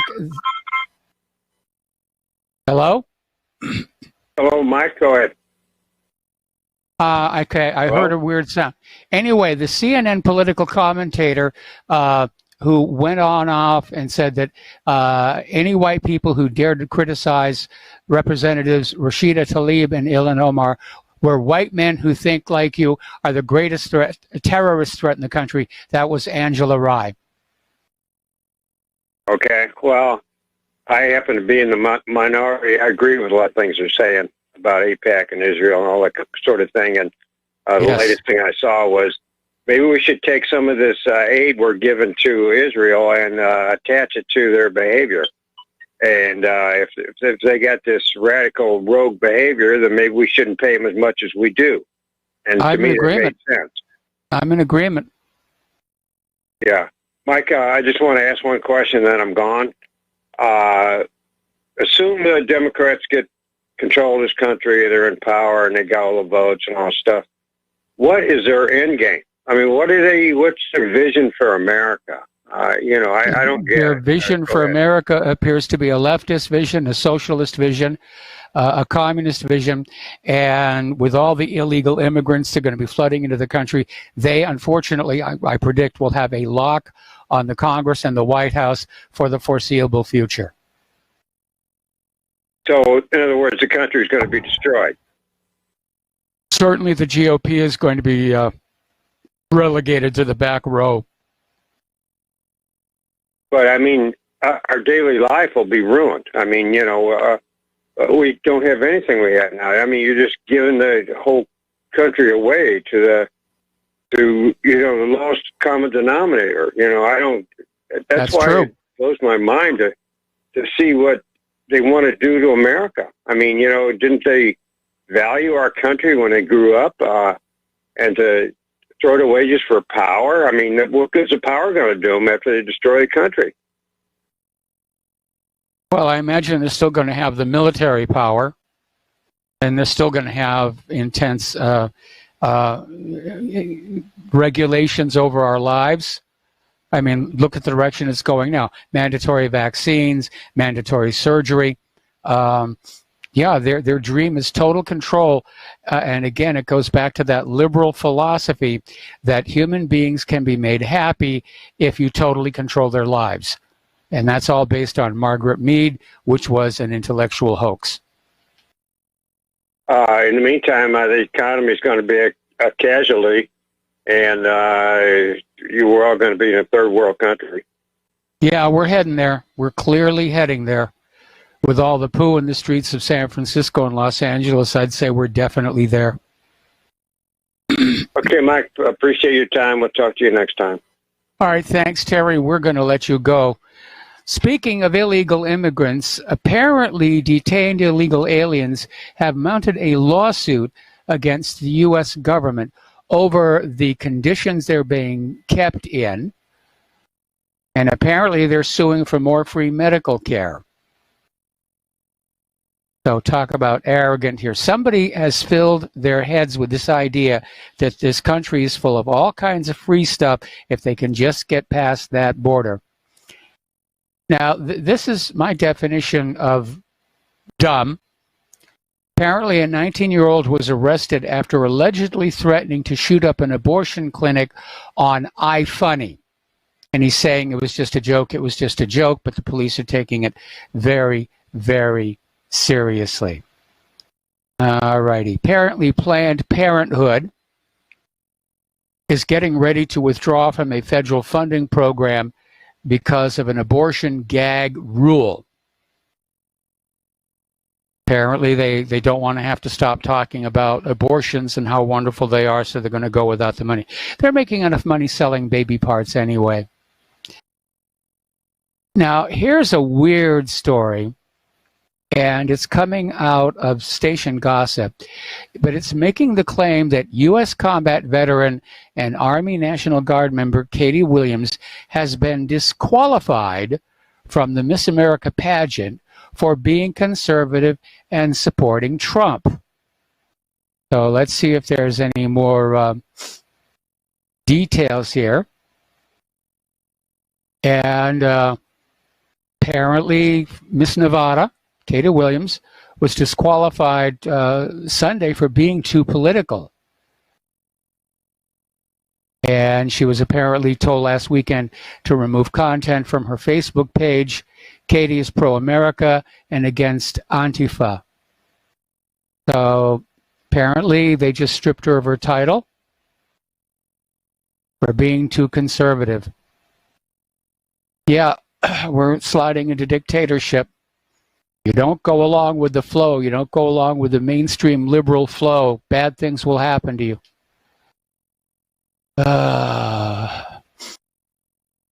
Okay. Apparently, the GOP is working on a strategy to deal with all these mass shootings, which of course are being blamed on white people and white supremacists and gun nuts in general. And so the GOP strategy is they want to minimize the idea of white supremacy and instead blame the left. Good luck on that one. Alrighty. Out in California, the governor has signed the Stephen Clark Law. This is one of the strictest police use of force laws in the country. So somebody's finally taking it serious. But we do have some out-of-control cops here. Apparently, and again, back and forth between Hillary and Trump. Yeah, she's going to step in. She's making too much noise. But apparently, Hillary has fired back at Trump over the allegations regarding Google interference with the election. And started bragging about how many people in Trump's camp have been indicted. Now, I would say it's time for Hillary to be indicted. Okay. I can't say that one on the air. Here's an interesting story, and it's one that if you are trans, you need to pay attention to. Doctors are now concerned over patients coming in and not wanting to reveal their biological sex. They don't want to say if they're a biological man or a biological woman. And apparently, they're saying it's very important to tell medical staff your biological sex, even if the question triggers you, because your life could depend on giving the right answer. So, all right. There's this teenage climate change activist, Greta Thunberg, and she is currently sailing from Plymouth in England to the United Nations Climate Action Summit in New York on a carbon-neutral, zero-emissions racing yacht. The trip should take about 2 weeks, and the schoolgirl hopes to make it in time for the climate change conference, which starts on the 23rd. And so, great symbolism. Great symbolism. I hope she doesn't run into some rough weather in that North Atlantic here. Okay, here's a good one. Apparently, an Amazon driver left 2 large flat-screen TVs on a porch in very obvious packaging. Look, this is a flat-screen TV, and apparently some porch pirates just grabbed him and ran. So we'll see what happens with that one here. All righty. Okay, we talked about Biden. Okay. Okay. Let's see. Apparently, Pink, the singer, is now defending Prince Harry and Meghan Markle over their gas-guzzling private jets. The U.S. singer says critics are bullying the Duchess as she joins Elton John and celebrities supporting the royals. This could get a little touchy. I mean, a lot of people are just saying what's going on with these people where they're going to all of these supposed environmental concerns, and they're flying on these planes that are just putting out all of these carbon gases, and they fly here and they fly there and they fly there and they fly there. That's why that young girl wanted to do the carbon neutral yacht. But apparently with Prince Anthony, he's in trouble. And there are a sizable... yeah, let me move this and see if that'll be better. Is that better? Okay. Okay. There's a sizable part of the population of Great Britain who think the royals are no longer necessary. They really are vestigial and traditional. They don't really run the government. The only thing the Queen does is she grants the Prime Minister permission to form a government. And this whole thing with Prince Anthony and Jeff Epstein, coupled with the very wasteful lifestyle, you could see some hostility here.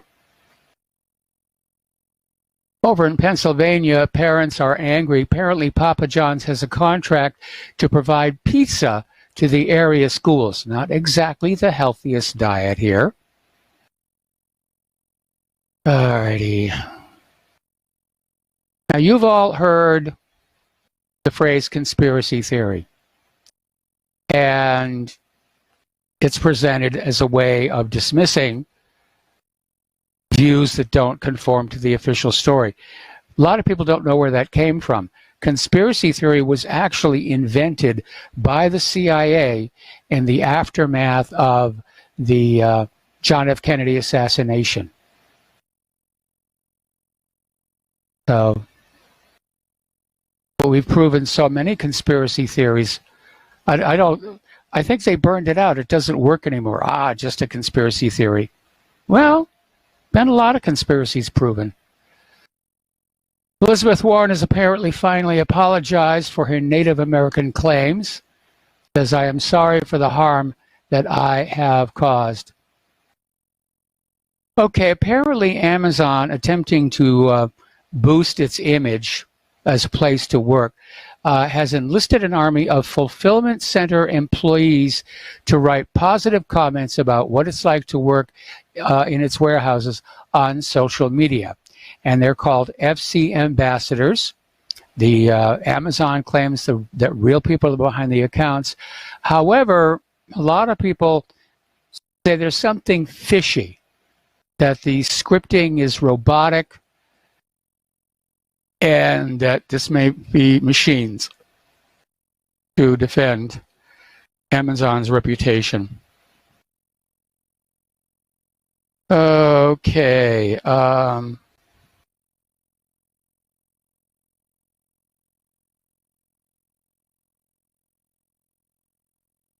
Okay, anti-vaxxers angry over this sign at school, attacks it on Facebook, gets shut down with many responses. So,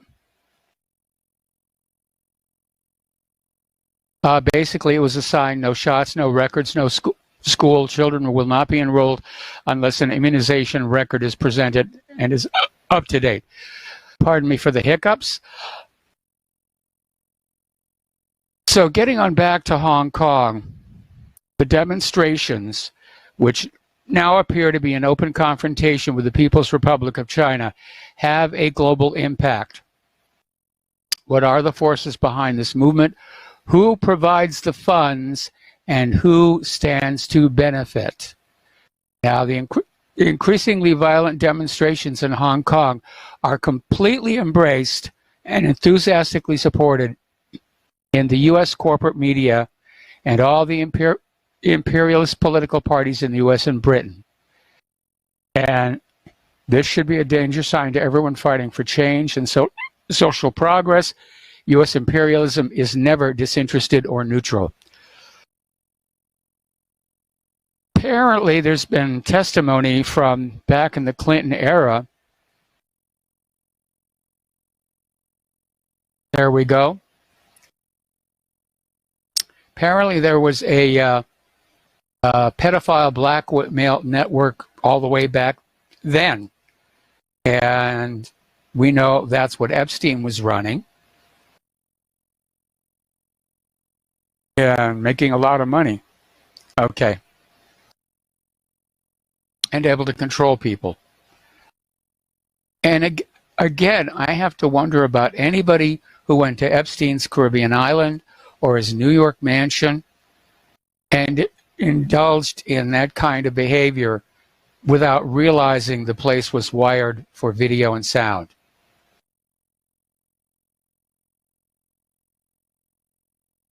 Or maybe that's part of the rite of passage. Maybe you have to let them get you on videotape with an underage girl or a goat or something before you're allowed to ascend the highest heights of our society.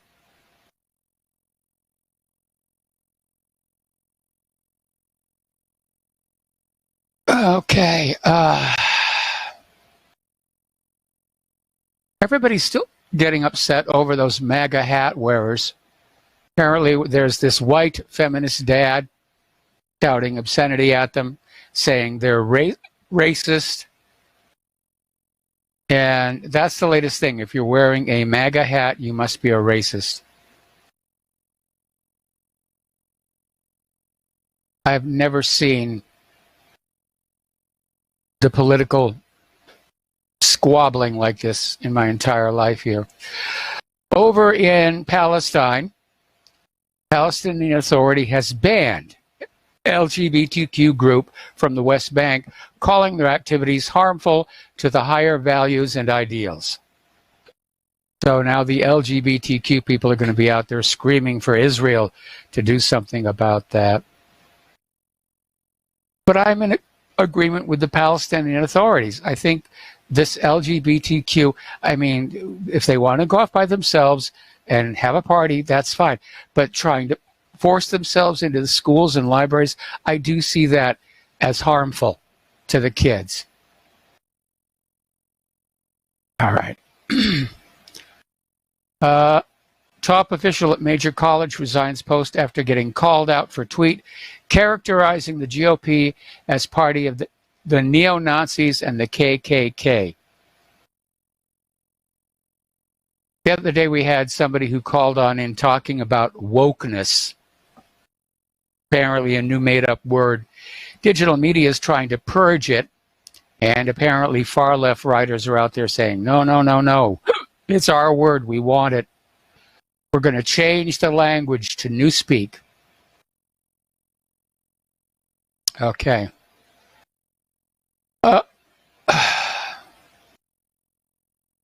Anyway, basically the censorship of alternative media or independent media is virtual book burning.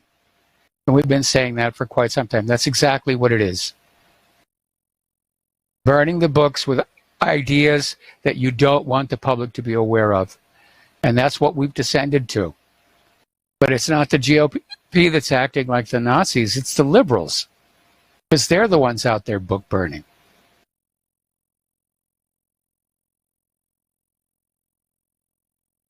Okay. Excuse me, sorry for the noise. All right. Oh, yeah. Ghislaine Maxwell was the one who staged the in and out photos with the help of her close friend and attorney. All right. We're going to take a commercial break. I'm going to try and get rid of the hiccups. Join us on the air, 800-213-9443. We'll be right back. Aloha, America. Welcome back to our show. We're going to go back to the phones here. Dustin in New Jersey calling back to respond to Tom. Go ahead, Dustin. First of all, Mike, doesn't sugar and some water cure hiccups? Claire got me some water, and I think I'm okay right now. Yeah, Tom keeps mentioning my name. Tom, you do realize you live on the East Coast, okay? You can have 40, 60, 100, 200 so-called illegals arrested, but you know what? There's millions in your state, man. There's been millions there. There's not been millions arrested. Trump said he was going to build a border wall and, and do what he had to do, and nothing's been done. And, they're cutting your lawns, they're washing your clothes, they're vacuuming your rugs, they're cleaning your toilets, they're working in the chicken and the meat packing plants in Florida. Okay? They're not working in Florida because there's an elitism in Florida, just like in New York and New Jersey and the whole East and West Coast. So, they can do some token arrests and stuff, but nothing's happening. And Tom, you said, how come nobody's getting arrested? None of these mayors or... Exactly. Trump's the president. How come nobody's been arrested? Trump put in William Barr, the Attorney General, who was part of the establishment. He put in John Bolton. He put in Mike Pompeo. He put in Gina Haspel. He put in all the people from Raytheon, all the CEOs and this or that, and nothing's changed. So I just want to know what Tom's, I want to hear his reason for it, And he says, Joe Biden, what do I want, Joe Biden? No, I don't want neither because I'm not freaking voting no more. I don't like Biden. I don't like Hiawatha, Elizabeth Warren. I don't like Trump. I don't like any of them anymore because they're all liars. They're liars and crooks and liars and murderers. They haven't done anything for the average Joe six-pack. And Tom, you're average Joe six-pack. And Joe is from Tennessee, is an average Joe six-pack. Mike, you're an average Joe. We're all average Joes. And these people haven't done for anything for the average Joe. And they won't. They won't because the system is rigged and it's gamed. You know, and if you just open your eyes and look, you can tell it's rigged in game. I don't know how much more I can say. You know, I get angry. I'm like, nothing's fixed. Nothing's fixed, man. Yeah, well, I get angry too, you know, and again, I'm tired of going through this little process every 4 years where we pick a president who promises he's going to make our lives better, and then it never happens. Look at the whole thing, Mike, with the Trump. Don't go, you know, don't let these people in. What business is it his? Like, what, you know, how about fixing the infrastructure, Trump? Do something. Do something. And, you know, his daughter is trying to tell him about the, you know, the people want to not take the guns away. Ivanka is talking to him about doing something about the gun control because that's where these red flag laws are all coming out now, and some of the Republicans are on board with it. So This ain't a Democrat and Republican issue, Mike. It's just an issue of these people are crap. They're just liars. I mean, that's it. They have their stash, and we don't. And that's it, Mike. Have a good end of the show. All right, thanks an awful lot. We're going to switch over to Jim in New York. Aloha, Jim. Welcome to the show. What's on your mind? Hey, Mike. I think everyone should see and read President Trump's speech after those 2 shootings. Yes. I never dreamed I'd hear a more Orwellian speech. Obama couldn't even touch it if he tried. Says, and if anyone goes to Information Liberation article by Chris Menahan, and it says Trump demands gun control, executions for hate crimes, asks DOJ and social media to detect pre-crime. This is Trump. This is Trump saying this. Yes. If Obama had said this speech, the alt-right would be just beside themselves. But since it's Trump, well, it's Trump. It's okay. And I just encourage everyone to read. It could have been written by an aide to Elizabeth Warren, talking about hate crimes, and oh my God, I can't believe it. It seemed like the president looked like he was like on drugs or something, and just reading this speech, and I found it alarming, and I encourage everyone to read that speech. It does seem like, you know, Trump does seem a little erratic. He's constantly changing his position. And Joe Biden does have a legitimate point there. Anyway, Jim, we got to take another break for commercials, and we'll be back with another phone call after these few words. And aloha, America. We're going to go back to the phones now to Joe in Tennessee. Aloha, Joe. Welcome to the show. What's on your mind? Well, before I get to my topic, I just wanted to respond to Jim from New York. And it's funny how you perceive Trump kind of affects the way what you hear. I mean, when I heard Trump's speech, I did hear him say about execution for hate crimes, and basically hate crimes are a fait accompli. And after what happens, he's got to take a hard line on racial and anti-Semitic hate crimes. So that didn't surprise me. And the point about pre-crime was more, I got the impression it was more, I heard him a lot very focused on mental illness. And I kind of got the impression that it was more about the mentally ill and the people that needed help. And the people that are committing these shootings, most of them are mentally ill. Very few of them are right-wing extremists. If anything, most of them are left-wing extremists. So I actually thought that his speech was, I'm very against gun control, and I'm against the politicization of the red flag rules, which is what will happen if the left takes over.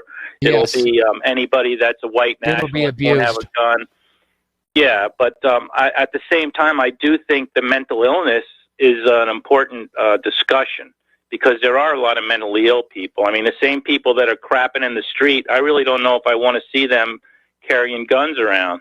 What I wanted to call earlier about was just seems this whole drag queen story time thing at libraries is happening all over. It's just insidious. Yeah. And I watched a thing on Facebook, a video of this preacher in Canada confronting this drag queen wearing skimpy outfits in front of children at a library in Canada. I think it was Ottawa. And I'm thinking, my God, even in Canada, this degeneracy is going on. But what was really sickening was the parents of the children, like, hissing and booing at him. And, there they are, innocent children are being, subjected to this degeneracy. And it's sold as tolerance, and it's sold as trendiness. And although I'm not consider myself any kind of real deeply Christian type person, I am spiritual, and I do think that you have to respect the innocence of the children. Yes. And there is degeneracy and perversion. I'm not going to, I think that you can even be unreligious and say that on a moral standard, this is perversion and degeneracy. And it's very sick. It's like some kind of a weird freaking trend. I don't know who's promoting it or what kind of parent would subject their children to something like that. It's almost like that's the question I had. Why aren't the parents yanking their kids out of these programs? Who made it mandatory? And who's funding it all? Who's getting it the media coverage? It does feel like it's being organized and promoted. Yeah, and once again, like, this guy just, he this is what scares me, is when they promote this stuff, next thing you know, they're going to make this Christian man who's confronting these people a hate crime. And he'll end up being in prison for that. That's what's next on the list. Anybody that objects to it will be some form of a hate criminal or you can really see the slippery slope. These lefties and these cultural perverts, they really are they just keep pushing it and pushing it and pushing it. And they're going to get a reaction if they're not careful. And I mean, I'm not trying to be threatening myself, but I just would sense that there's a lot of people out there infuriated by this. I mean, I don't have any kids. I have, like, stepkids and stuff. But if they did this to one of my stepkids, or if I had kids and I found out that they brought them in through a school trip with a bunch of transsexuals, dancing around and stuff, I would go in there and it would be ugly. So I just, it's just funny that it's being promoted the way it is, and you can almost see they're staging it. And what really sickens me when I watch it is the trendy woman with her kid, just, and what do they call that when they're like, they go around morally preening? A virtue signaling, Oh, yeah. Look at us. We're so tolerant. We let our young little 5-year-old boy rub up against a transsexual man. I mean, it's the most disgusting thing. I mean, I don't know what world we're living in now. I mean, it's just everything that's sick is being promoted. So that was really the thing I wanted to talk about today. It's a difficult subject, and it does seem like, somebody's trying to promote it. It's real fall of Rome stuff. And I think young kids should be allowed to sort of evolve their own sexuality themselves as they age, and not be exposed to this stuff, not be encouraged. I mean, we had that story that came out a while back where researchers were finding that kids were declaring themselves to be transgender because of peer pressure. No, then the kids can make a decision to become transgendered without even the parents' approval. I mean, some psychiatrist can override the parent. It's just amazing. It's child abuse, and it just amazes me that they've really affected the women in this country. This whole act of tolerance is mostly directed towards women because they're just more of an emotional creature. And to see women with, their major attachment is to their children. And to see them subject their children to this degeneracy, some evil bastard must really be laughing his ass off. Excuse my French, but I mean, to see it. I mean, it's like in that Titus, in that Shakespeare play, where he grinds the child's bones and feeds it to the woman in a cake. It's like to me, it's the same Titus kind of Andronicus. thing that you're witnessing. What was it? Titus Andronicus. Right, where they feed the sons to his mother.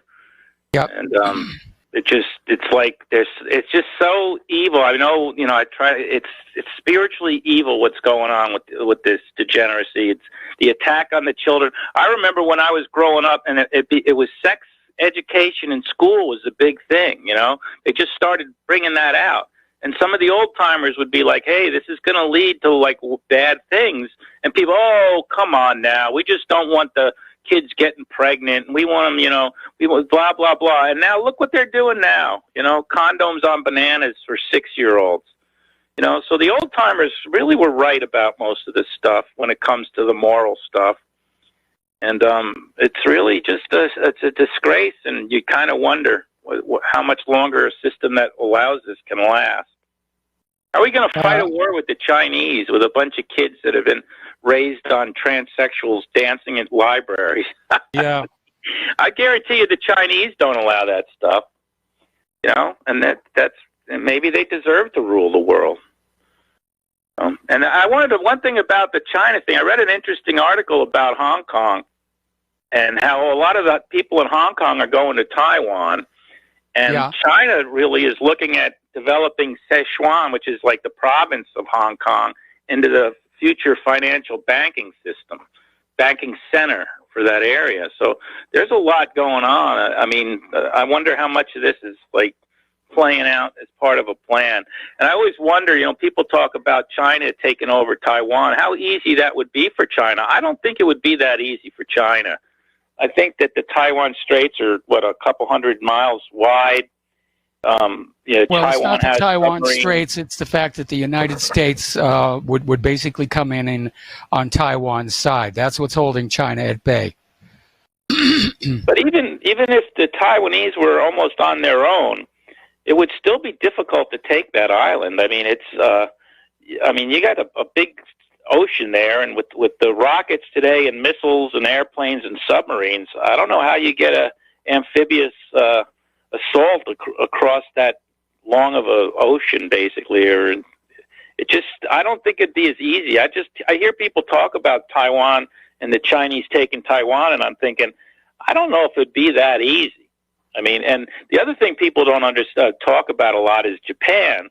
And the size of Japan's Navy. Japan has a huge Navy. Their Navy's probably bigger than the Chinese Navy. Yes. They call it like Maritime Security Force or whatever. But they have a great Navy. And so that's another card that could get called in this whole thing.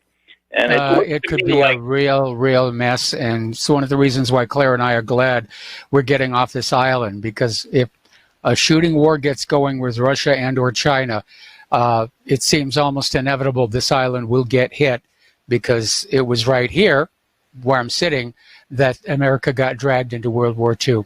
Anyway, Joe, going to let you go here. Okay. Going to switch over to Mike in Brazil. Thank Mike, you. thank you for waiting so patiently. What's on your mind? Hi, Mike. Do I come in loud and clear? You're coming in just fine. Okay, because I heard some static on the line, and I was thinking that you might not be able to hear me. But anyway, I was going, because the other fellow that called before me, he was talking about condoms and bananas and all that stuff. Well, yeah, I got some news. Okay, here, I live in Brazil, right? And I live in the Amazon basin. Okay, I live 2 degrees south of the equator, which is a really equatorial climate. And I have millions of square miles of forest, rainforest. And we have schools. We have public schools and we have state schools.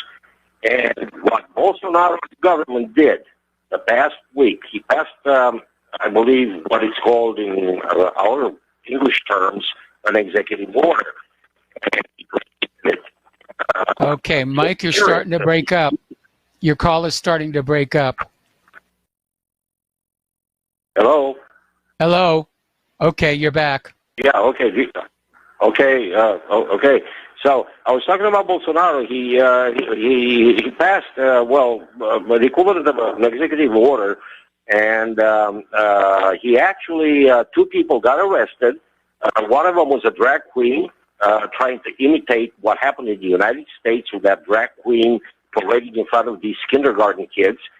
And the guy got arrested, and the principal of the school got arrested, not only for lewd conduct, but for interfering with the Brazilian values, meaning Catholicism, religious stuff. And well, both of them are on bail. They're out on bail, but they could face up to five years in prison because of this. And I'd like to see this in the United States. Well, I'm sure it's not going to happen. Okay, I'm very convinced. Another thing I was going to talk about, people who consider moving from the United States, people who are of age, at the age of moving, in their 30s, 20s, 40s, the best place to move to, as unbelievable as it may sound, is Bolivia. Okay, I live 135 miles away from the Bolivian border. Okay, and I tell you something, for $3, you can stuff your belly like you would have to pay $50 or $60 in the United States to get the same thing. Okay, it's very cheap. The cost of living is extremely low, and you can get. I've had people, because I go there every month to get my medication because it's a lot cheaper in Bolivia, and I have people handing me little plastic bags with 95% pure cocaine, and I don't use drugs. And I tell them, no, I'm sorry, thank you very much, but no thanks. Okay, it's like you don't have the police state that you have in the United States. And another thing I was going to talk about is this situation with gun control. The gun control is going to come when Trump is going to be out of office. Democrats will take control of the White House. I'm sure of it. Okay, and they will probably go for, confiscation and then the firearm confiscation, and that's when the real stuff is going to hit the fan. And because I'm sure people are going to stand for that. And another thing is I was going to talk about is you mentioned yesterday on your show about MX Linux. I use MX Linux. It is one of the best Linux distribution you can find. Forget about Ubuntu. Forget about, MX Linux is a derivative of Debian, okay, with slight modifications. It's the most stable operating system, and it runs only on the 480 megabytes of RAM, as opposed to Ubuntu, which takes about 1.2 gigabytes of RAM. So people who have a computer, they want to make the transition from Windows to Linux, which I highly recommend. They might consider MX Linux. It's an awfully good system, and it will never let you down. You have updates almost every day, security updates that doesn't happen with Windows, and I believe MX Linux is probably the future of computing. Windows, considering their business practice, now everything is a subscription. I think they're going down the tubes.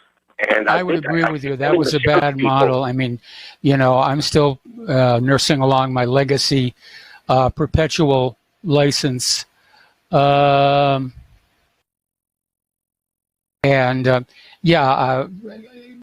a way to basically make more money off the software without having to improve it. But again, there are already alternatives out there like OpenOffice and other stuff. I use OpenOffice. And the people make the mistake. Ubuntu used to be very user-friendly years ago. Now it's they started putting Amazon.com part of the Genome or GNOME, as they call it, the desktop. And I uninstalled it. They recently have the option to uninstall it. And a lot of people have been leaving the GNOME community, the Ubuntu community, to go for MX Linux or Zorin operating system, which is basically also Linux. elementary operating system, or elementary OS as they call it, which is a great transition operating system for people who leave Windows. But the best I would recommend is MX Linux or Linux Mint. Mint is practically the Windows version of Ubuntu. Okay, it's based on Ubuntu, and it's an excellent operating system. It operates on maybe 700 megabytes of RAM, as opposed. Okay, Mike. Mike, I'm sorry, I got to cut you off. We got to take our last commercial break today. We have another caller waiting on the line when we get back. And aloha, America. Welcome back to our show, last segment of our program today. And we're going to go back to the phones to Glenn in Philadelphia. Aloha, Glenn. Welcome to the show. What's on your mind? Hi, Mike. Heard you say something a little while ago about the U.S. stepping in to help Taiwan. And I guess what I'd say there is, if the U.S. betrayed Chiang Kai-shek such that he had to retreat to the island of Formosa and form the nation of Taiwan, while we allowed Mao to run amok, killing over 60 million of his own people, what in the world makes you think that at this juncture the U.S. would actually substantively step in on the side of Taiwan once the saber-rattling ended? To oppose China. To oppose the fact that China is now projecting power into that part of the Pacific. I think if Xi Jinping decides to go full tilt Mao on Hong Kong, I think the world will let him.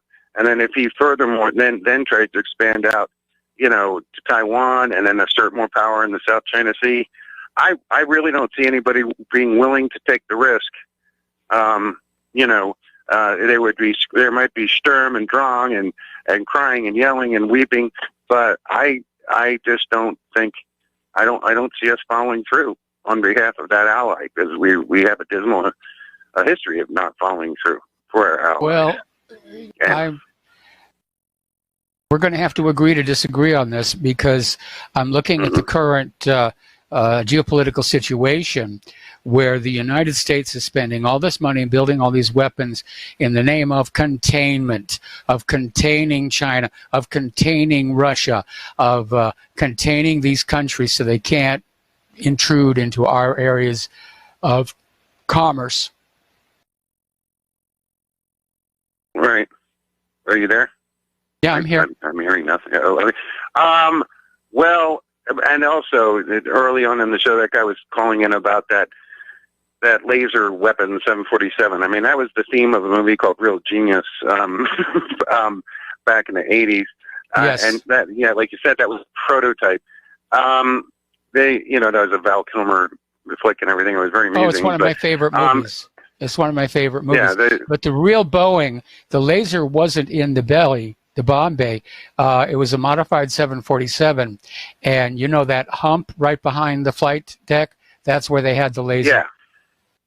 Right. So I mean, I don't think anybody's going to do city busting nukes. The infrastructure is such a house of cards, and all they have to do is mess with infrastructure and with the grid and stuff, and they don't need to blow up vast cities. But gotta go, Mike. Thank you. All right, thanks an awful lot, Glenn. We're going to let you go, and we're just about at the end of our program. So stay tuned for John Stadmiller, and I'm sure he's going to have lots of interesting things to share with you. Please do take a look at that front site training program. It's a real good deal, and please take what you learn here and at the website, share it with everybody that you know. Please donate to RBN. Please donate to whatreallyhappened.com. I got to get out of here and get back to working on the move. So we'll talk to you tomorrow. Aloha, America.